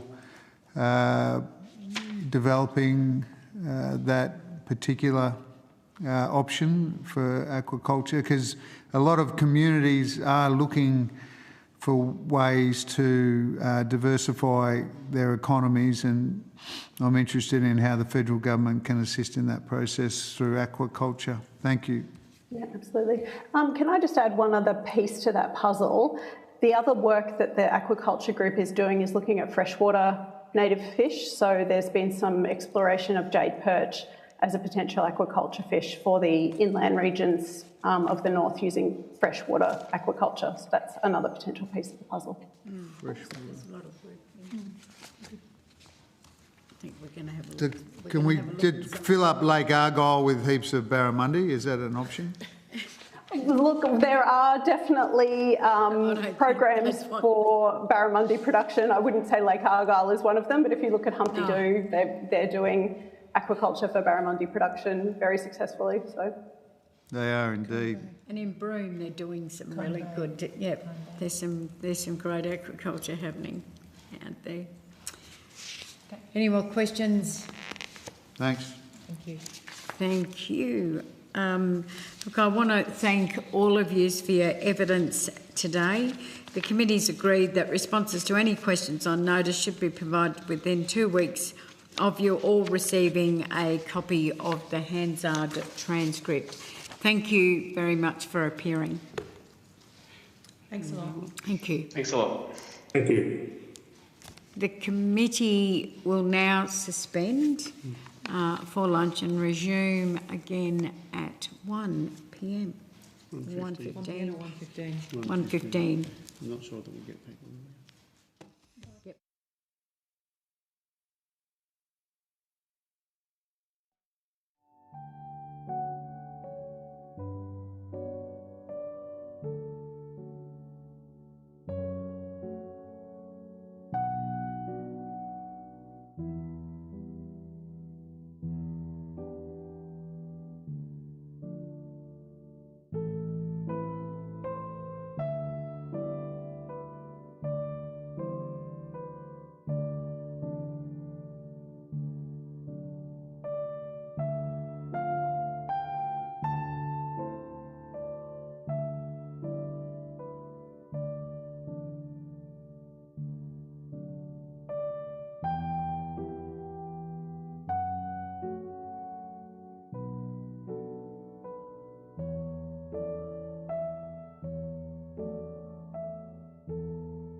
Okay.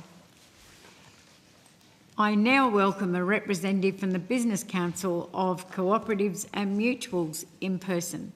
I understand that information on parliamentary privilege and the protection of witnesses giving evidence to committees has been provided to you. For the Hansard record, can you please state your full name and the capacity in which you appear today? Yes, thank you, Madam Chair. Melina Morrison, Business Council of Cooperatives and Mutuals, and I'm the CEO. I now invite you to make a short opening statement, and at the conclusion of any remarks, I will invite members of the committee to ask questions. Thank you very much, Chair. We are very pleased for the opportunity to appear and give remarks to the hearing today. Preparing for emerging industries across Northern Australia is vital as an economic and social and community contributor. I represent the Business Council of Cooperatives and Mutuals. We're the peak body representing cooperative enterprises across all sectors, including agriculture, financial services, retail, housing, care and energy. There are approximately 1,800 of these across Australia with a combined turnover of 50 billion. We estimate there are 140 cooperatives and mutuals based in Northern Australia. Many of these are Aboriginal community-controlled health organisations, but we're also talking about mutual banks, agricultural cooperatives and irrigation cooperatives such as the Ord River Cooperative.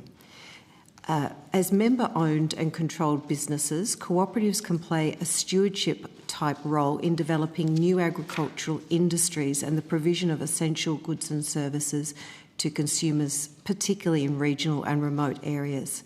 In our submission, we gave 2 case studies of emerging Aboriginal-owned cooperatives in agriculture and renewable energy generation in Northern Australia, and we believe these have potential for replication.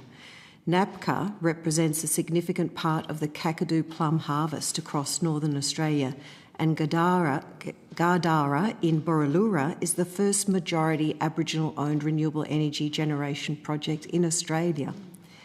The Gardara Cooperative is the majority owner facilitating community governance and economic benefit from the energy assets, and in the current fuel crisis, this is even more urgent. There are already new projects at various stages of development in these sectors, so First Nations-led agriculture and renewable energy. So our submission focused on how government can help accelerate this activity. Firstly, by ensuring the cooperative regulatory environment is fit for purpose. Cooperatives are incorporated under a state and territory harmonised scheme, and elements of the scheme could be streamlined and modernised, particularly through national competition policy, potentially with the Commonwealth supporting this lens. Secondly, by building awareness and capacity in government agencies and public funders in relation to co-ops and local energy projects, we could get faster replication. Ngara Cooperative has found that some bodies, like the Aboriginal Investment Northern Territory organisation, does not recognise cooperatives for grants. The cost of the project includes a $2 million risk premium due to government and utility process uncertainty. As one example of replication in other sectors, we are currently in partnership with the Department of Health, Disability and Ageing to deliver Care Together, a program focused on the development of social care cooperatives in regional and rural areas. This is a potential case study for sector development in this sector and other sectors like renewables. It has provided dedicated resources for early-stage cooperative formation, but it has also increased the state capacity to interact with the sector effectively in terms of regulation, such as the new Aged Care Act, having dedicated rules for cooperatives. I will just end on one other example of inequity. In New South Wales, South Australia and Western Australia, agricultural cooperatives can access the cooperative loan schemes. They cannot do so in Queensland and in the Northern Territory. This is Australian taxation legislation providing that certain cooperative companies may deduct repayments of interest and principal from assessable income on loans provided from a state. And this supports the growth of these cooperatives and investment as they emerge into areas like value-added processing. The reintroduction of cooperative loans in Queensland and the Northern Territory would be a valuable way of accessing capital for cooperatives. I do have more detail around some of the challenges that the Renewable Energy Cooperative and our wonderful Kakadu Plum Cooperative have faced, but I can take questions now or on notice. Thank you very much. So I will now invite the Deputy Chair if she's got any questions. Thanks, Melina. It's so great to see you in person. Appreciate you coming here today. I think actually it would be good to hear a little bit more about just the challenges that the Kakadu Plum Alliance has experienced, given this is exactly the sort of co-op, this type of activity that we would hope that that would increase in time in Northern Australia. Exactly. Thank you very much. There's a huge demand for Kakadu plum, but there's also a huge demand for fake products, which means there's a distraction, a extraction of value away from First Nations communities that are harvesting these. So building a new Aboriginal controlled and led industry is vitally important for making sure that the value is reinvested in the community and for regional economic development, but it takes time. So NABCA has had some challenges which have to do with its dispersed membership, for example. Cooperatives require governance, directors coming together. There are costs around flights and gathering up quickly, and that adds up to the challenge of building strong governance and the business plan. Skills, again, even if they had the processing infrastructure, workforce development will take time, and any processing at the moment goes south, so it's not happening where it needs to happen in the Northern Territory. Cooperatives like this really... Sorry, could I So in terms of processing, what's it going to take for them to be able to process the product? They need to gain access to capital to be able to develop the processing capacity in the Northern Territory. They are processing, but they're using processing facilities in South Australia, so they're extracting value out of Northern Australia. The value adding is being done out of the state. And so they've got the cost of transporting it to South Australia. Exactly. And then what happens once it's been processed in South Australia? What happens to it then? Does it go back? It goes back up for export. I mean, we want to try and maintain the value adding and the processing, or the whole supply chain. CBH is a great example. Where the growers are. Like any business, these are capital intensive startups. This is why cooperative loans and access to capital grants, startup grants, are so important. We do acknowledge that the role of the Northern Australian Infrastructure Fund in the new cotton gin, the Kimberley Cotton Company, was so important, and we're delighted that the co-op, which is the Ord River Cooperative, is one of the founding members. So these infrastructure grants and investment opportunities really do help. And Melina, sorry to interrupt, but do you know whether the Kakadu Plum Alliance received any government funding? They received help from our council through a Commonwealth-funded program called Cooperative Farming, which is a bit like the program we're running now in the care sector, which is an opportunity to be able to help at the infancy of the project around the costs of legal, accounting and financial advice necessary for business entrepreneurs to be able to understand how to do this in a cooperative.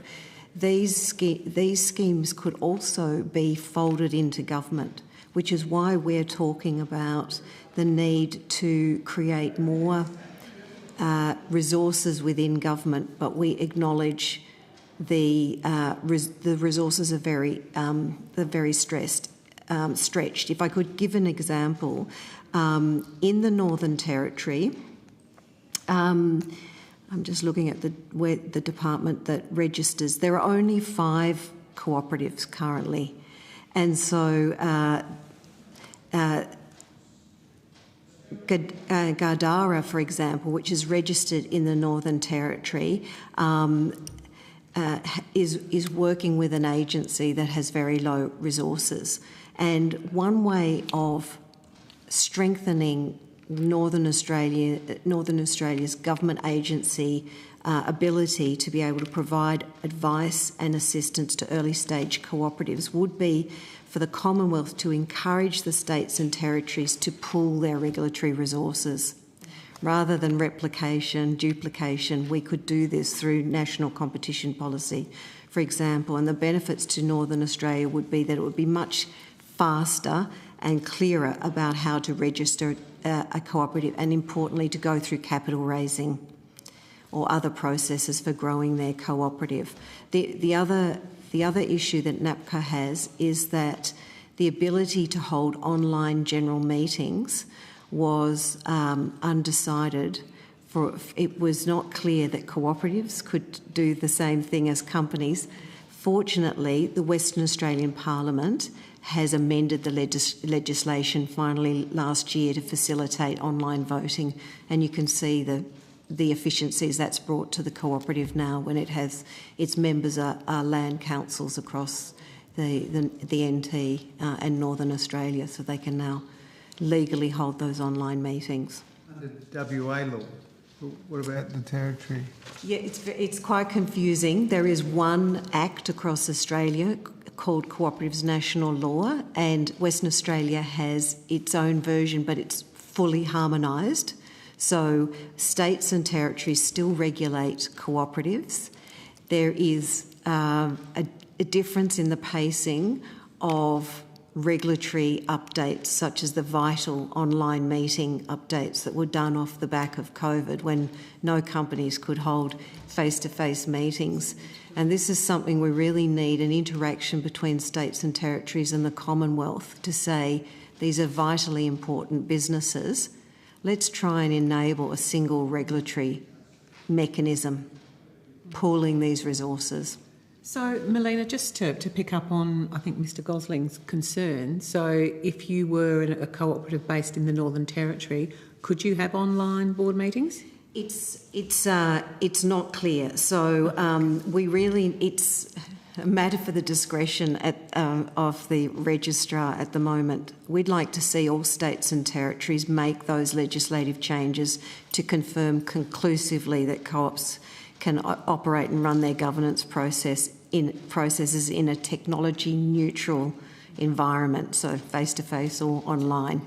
So again, I guess the best way to summarise this is that cooperatives are an afterthought, although they can be some of the biggest businesses in a state, like CBH, nearly 50% of our grain exports, and we're talking about emerging industries like this Kakadu plum value-added harvesting and value-added industry. We need to bring them to the centre of thinking about business development, give them parity of treatment. Okay. Thank you, Melina. Other colleagues? I'll be keen to sort of follow up with Kakadu Plum Alliance back when I get home, but just wondering whether you thought cooperative ownership models might be viable in critical minerals, or are they already viable, sort of to bring in the processing, logistics, workforce, housing, to bring in all the disparate areas that are needed to make it work? Yes, look, I think we've got a great example in the manufacturing powerhouse that's grown up around Newcastle and the Hunter region. There is a cooperative there called HunterNet, and its slogan is the power of many. It is 200 or so manufacturing firms of smaller scale generally, although some of them have grown through the power of many. And what they do together is that they jointly tender, they run a joint training company, they use peer networking to try and respond to emerging areas of manufacturing opportunity. So the cooperative itself, in this case, is a cooperative of smaller businesses that use their cooperative vehicle to enable collaboration. It's worked tremendously well in the area of preparing for the skills that are needed to go into areas like critical minerals. Critical minerals, taking advantage of defence, the emerging defence industry, some renewable technologies, moving from, as some of those manufacturing firms have had to move from their traditional mining sectors, they've been able to pivot into critical minerals. So cooperatives can be both a way of owning a supply chain, but also a way of businesses trying to address the commercial disadvantages of attracting workforce, providing housing for workforce, and coming together to be able to get the scale of a larger business in order to compete with, much larger businesses.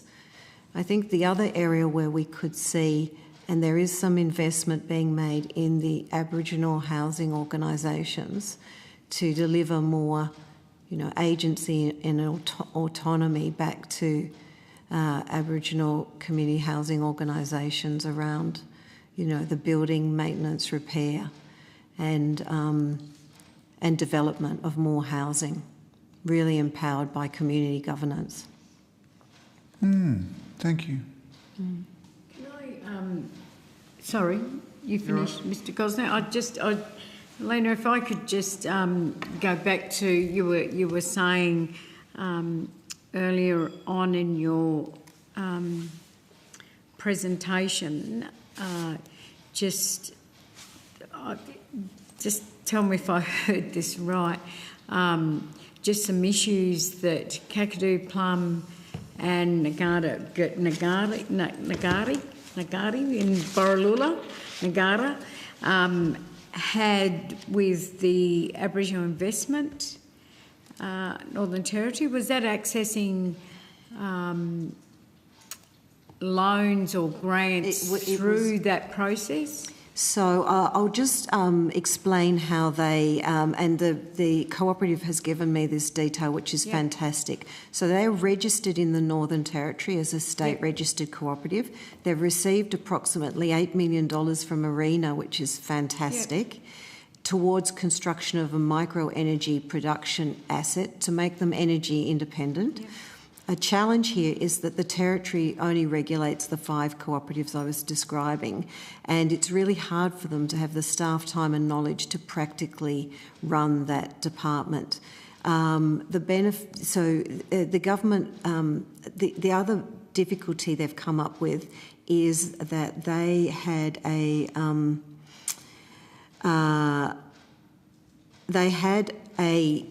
an opportunity to access a grant through the Aboriginal Investment Northern Territory, but Aboriginal Investment NT does not recognise cooperatives for grants.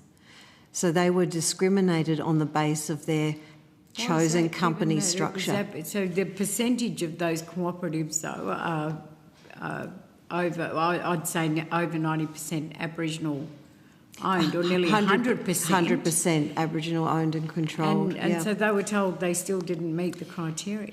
It's often an omission, not by neglect and invisibility. That when Aboriginal Investment NT were writing the eligibility rules, they simply wouldn't have considered a cooperative applying.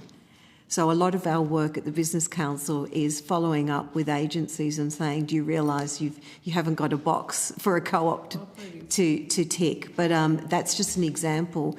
When cooperatives are not embedded in business, industry and investment policy, if they're not considered, often just the rules, exclude them.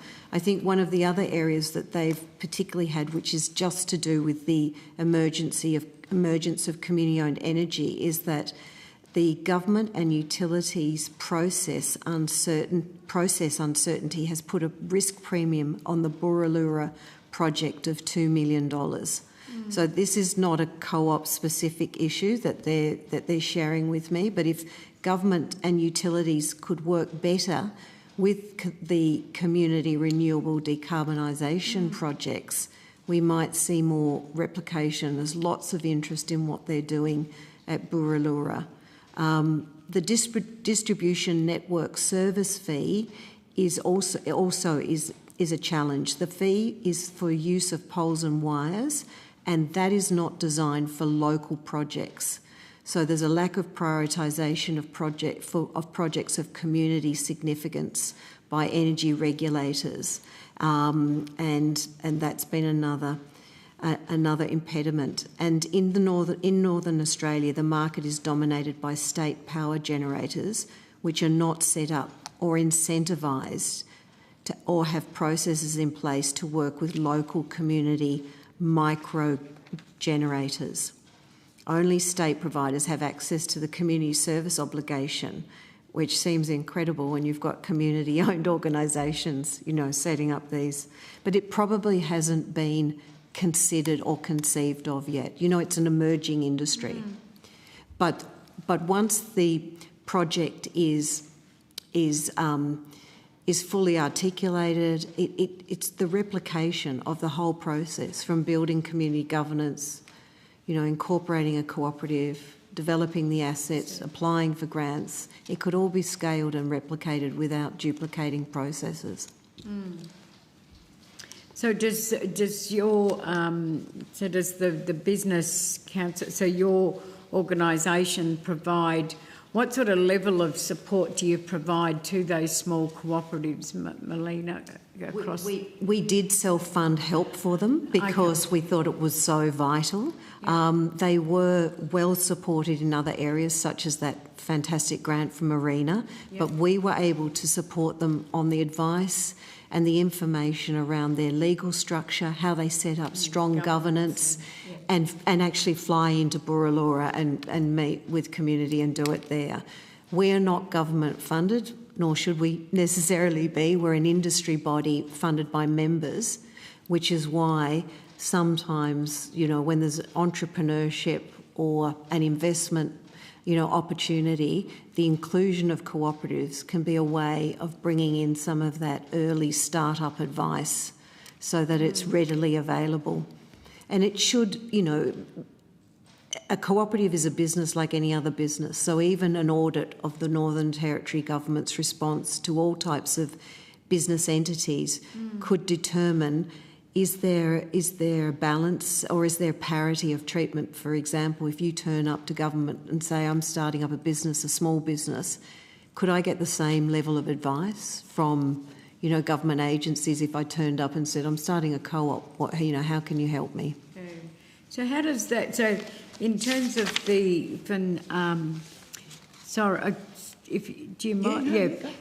So you've got national legislation, which is the Cooperatives National Law, the Corporations Act. The Corporation Act. Then if you've got these organisations, and I suppose maybe I'm just I'm just trying to tease this out. So you've also got the requirements. So for organisations or Aboriginal organisations that are sort of co-ops or whether they're small businesses, and the whole issue of the supply nation, and then meeting those requirements. Has that come to the has that been looked at by the council? Because I know that a number of organisations in the Northern Territory and some of the co-ops are saying, that there's changes that are being made federally which are going to have an impact, and has that been talked about in terms of those pieces of legislation, including Supply Nation, with those small co-ops? What's been discussed with us is that typically cooperatives get forgotten as one of the types of business entities, which particularly with First Nations, when you're talking about economic inclusion and agency and empowerment, some communities, Buralura, Gandara, chose themselves a co-op model. They wanted to be a cooperative. So this is about the agency to choose from all of the types of corporate entities you have available in Australia, but it's not supported through the ecosystem because cooperatives become invisible in different places. a very good Senate inquiry that delivered its findings back in 2016 actually, found that this is a systemic problem, and it's really because their cooperatives have got multiple jurisdictions and they are really in a regulatory, morass. So yes, they have to interact with federal tax laws. They are state regulated. When they go for a grant from ARENA, they would have been looked at, through a corporate model. When they go to Aboriginal Investment Northern Territory, that organisation doesn't even recognise them as an eligible grant recipient. We need to harmonise this. So that is our main work. And what we say is start with the principle of treating cooperatives like any other company model and work out how to give them parity of visibility. Another example which you may be aware of, Melissa, I'm not sure, is that cooperatives don't have access to the Director Identification Number Scheme. They weren't considered. States would have had to revert. So you can see down the track, and even emerging now, if an insurer or another entity says, I need the DINs of all of your directors, a cooperative is going to be potentially diminished by that. We could start by simply recognising them as very good vehicles for developing emerging industries, particularly where producers, entrepreneurs, small businesses, farmers, community members want to come together and have a business that they jointly own and control. But wouldn't they have to do the directors' identity? I mean, if they're part of the Corporations Act, yes, they do. As the Corporations Act, but if they're under the Northern Territory's Cooperative National Law jurisdiction, there needs to be some uniformity across. Yes, it's uniformity. The main issue that they have is that when companies were transferred over to the Commonwealth in the early 2000s, cooperatives remained in the states and territories without a framework for that. If that needed to happen for whatever reason, there still needed to be how are we going to modernise, make sure that cooperatives are always part of Commonwealth business modernising, modernising policies. So they get forgotten. I think in terms of the focus of your inquiry, there are huge opportunities to grow existing cooperatives like NAPCA through recognising that they're there and asking those businesses what's currently holding you up, why aren't you growing, if indeed you're being stymied in growth, and what could we do from a regulatory or legislative sense to be able to get you some forward momentum. Very good. Okay. We'll have a look at, because the funding from the Aboriginal Investment Group comes from ABA money. Royalties. So, those cooperatives should fit within, that requirement. I'll follow that up. There is a growing interest in cooperatives as being the company structure for First Nations communities. It's sort of back to the future in many ways. I think it's because it enables and puts a focus on the 100% community control and management, and it's also a legal person, it's a vehicle. So in the case of this new cotton gen, the Kimberley Cotton Company, a cooperative which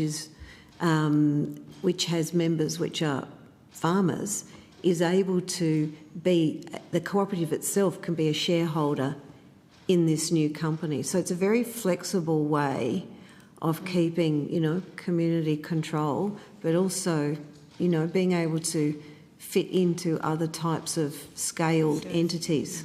I think that's it's a real success story what's happened with the Kimberley Cotton Company. Yeah. That's good. Are there any more No. Further questions, I'm Luke? good, thank you. All right. Well, Melina, look, thank you for your evidence today. The committee's agreed that any responses to questions on notice would be provided within 2 weeks of you receiving a copy of the Hansard transcript. But thank you very much for coming in person. Thank you very much.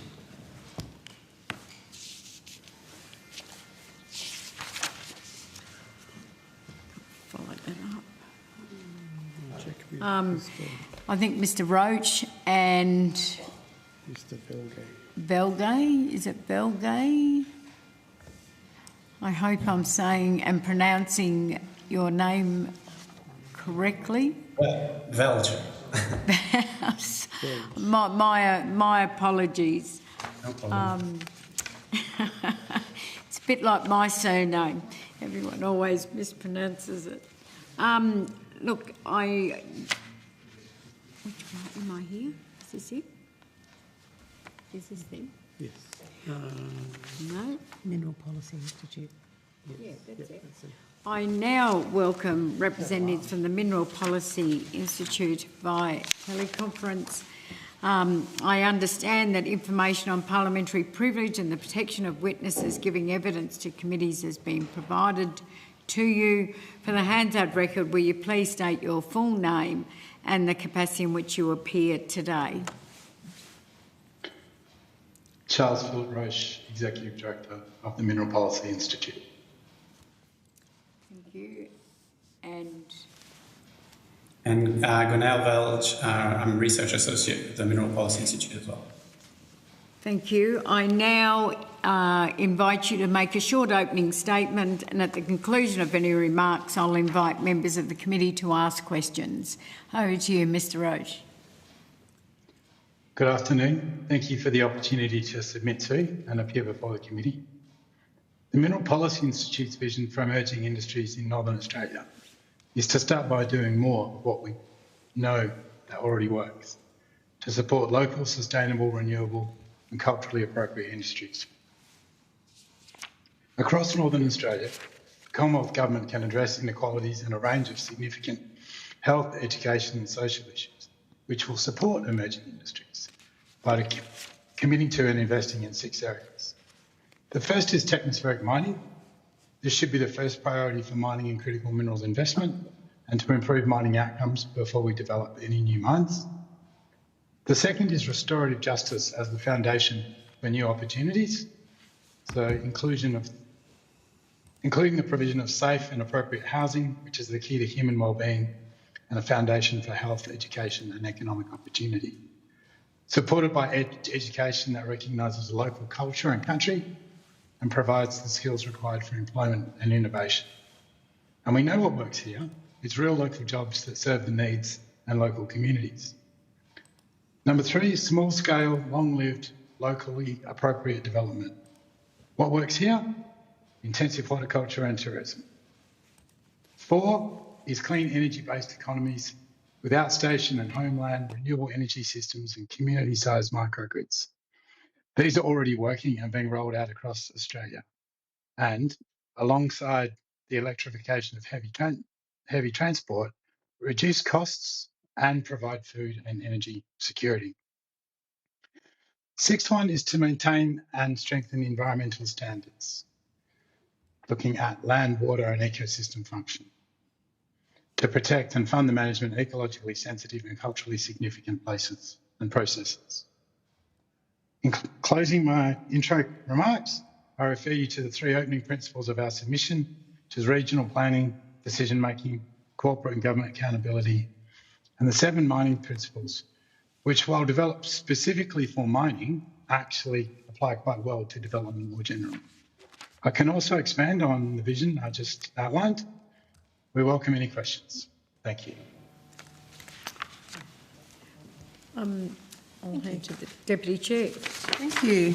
And thanks so much to both of you for joining us here today on a Friday afternoon. Really appreciate that. I want to just pick up on some of the language in your submission, and in particular the recommendation around strict environmental limits. I just want to give you an opportunity to expand on that if you've got some ideas about what those limits might be. Gwen, do you want to lead on this? Well, basically making sure here that we follow the guidance from the science and from the government departments in charge of assessing environmental impacts and social impacts, right? So just following the lead from the experts rather than and closing loopholes. So it's not so much about remaking the wheel. It's more about making sure that that expertise is respected and followed through. So are you suggesting that mining projects, when they're approved, that the government departments, the Department of Environment, federally but also across the states, is not applying science as we know it at this stage? We just know that there's loopholes. We've got some in our one of the examples, for example, is making sure that the mining legacy and the decommissioning is included before the corporation that signs on to start mining agrees to manage this decommissioning and managing the mining legacies, because we know there is loopholes about putting it into care and slowing it down, or kind of having these dormant projects. So making sure that doesn't happen. That's one example, for example. Yeah, and if I could add continue. some examples. So in a previous life, I did a fair bit of time on working on extractive industries in the Northern Territory. And I think, the very famous examples of the MacArthur River mine with its sort of smoking tailings dump, tailings pile, that was there was a serious error in the assessment of the potential for acid sulfate soils on that site, and rather than they basically inverted the percentage of safe materials and risky materials, and this was with 90-10. 90% was supposedly safe, but actually 90% is dangerous. So it's a good example of having regulation in place.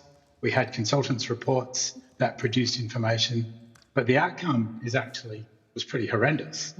Another one would be Redbank, which is a mine closer to the Queensland border, still going through Borroloola, which has opened and closed a few times and remains a mining legacy despite recent efforts by the NT government to try and clean that up. And so there's still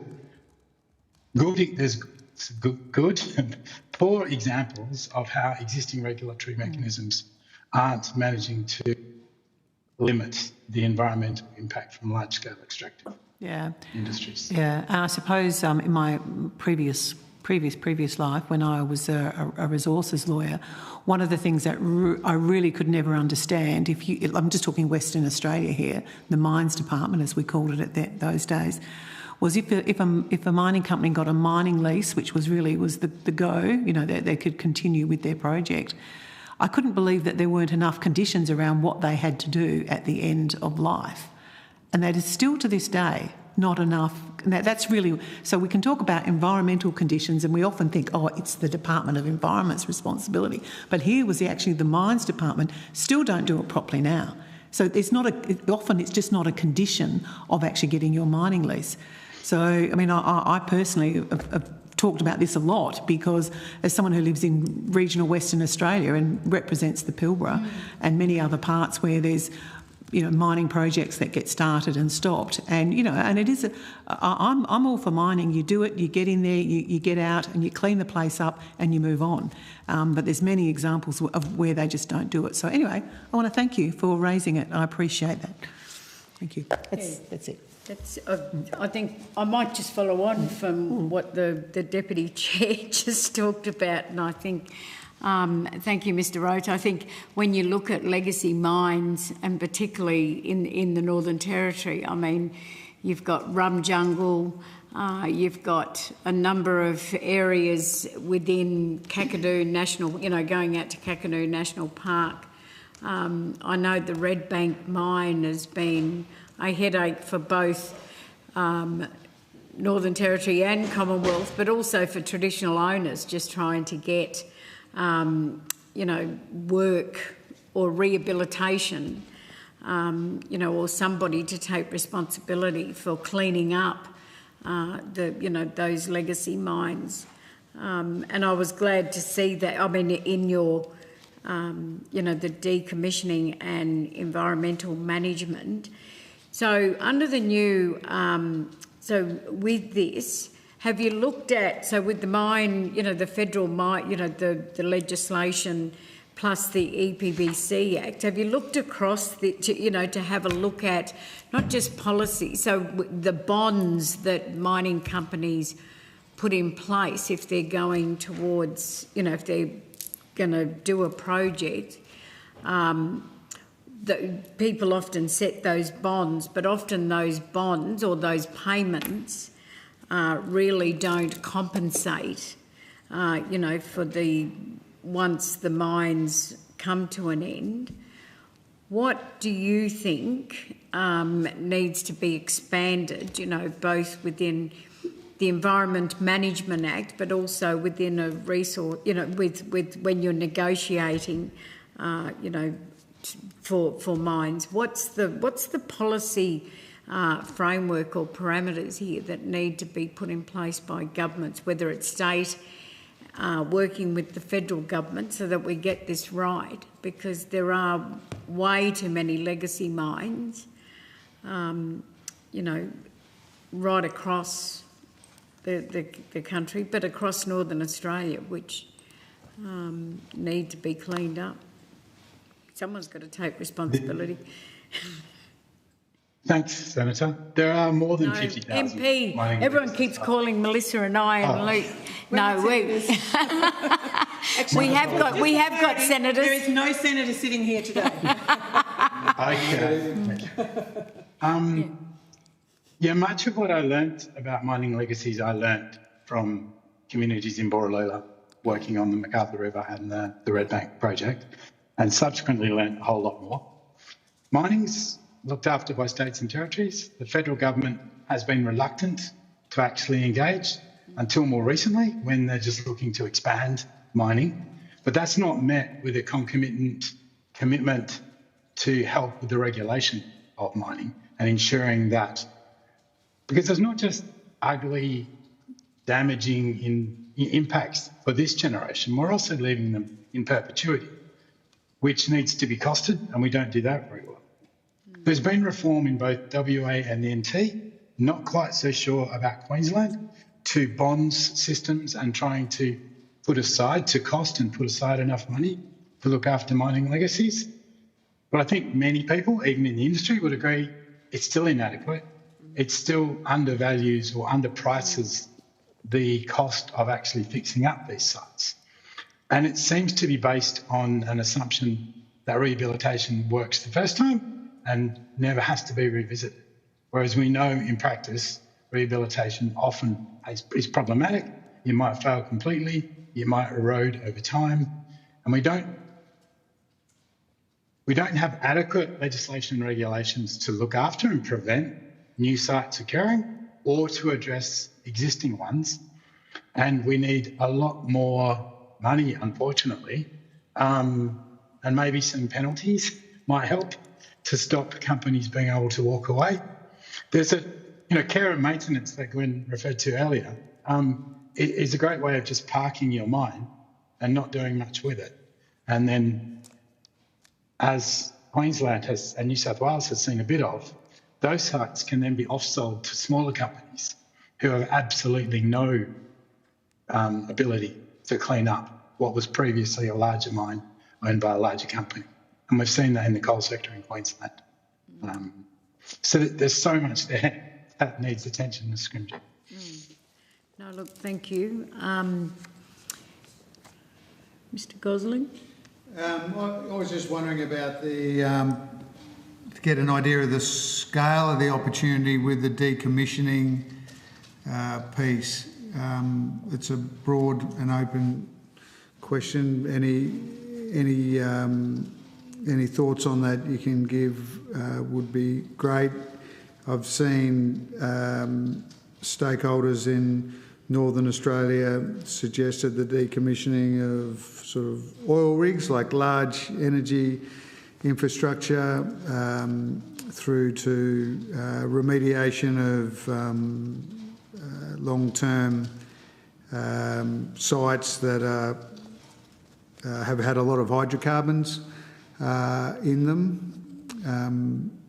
What sort of considerations need to be made for decommissioning of such sites and the potential business opportunity in Northern Australia to do that sort of work?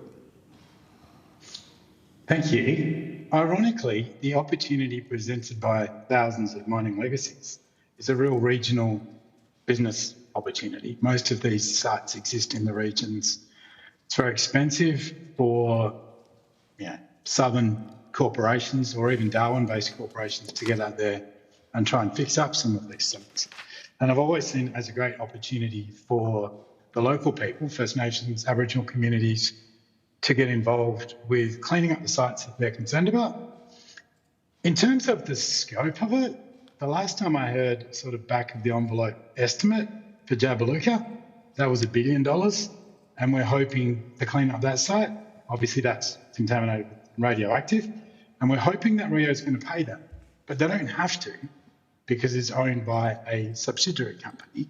They could walk away. It's basically a reputational issue for them. I think elsewhere we're looking at millions of dollars for small sites, and then tens to hundreds of millions for larger sites. Like, for example, a site like Redbank on the border of Queensland, it takes you 10 hours to drive to Borroloola, and then you've got to go another couple of hours over to the border. And trying to set up new facilities that would allow you to bring in teams from outside would be really expensive, which makes it even more sensible to try and source local businesses and local community members to be trained up or already trained to do that work. So I see great opportunities, and which is the flip side to a legacy of perpetual mining impacts that are uncosted and sit on our balance sheet, collective balance sheet, as liabilities well into the future. A lot of these sites are not monitored, let alone being actively managed. In terms of marine issues, not my forte.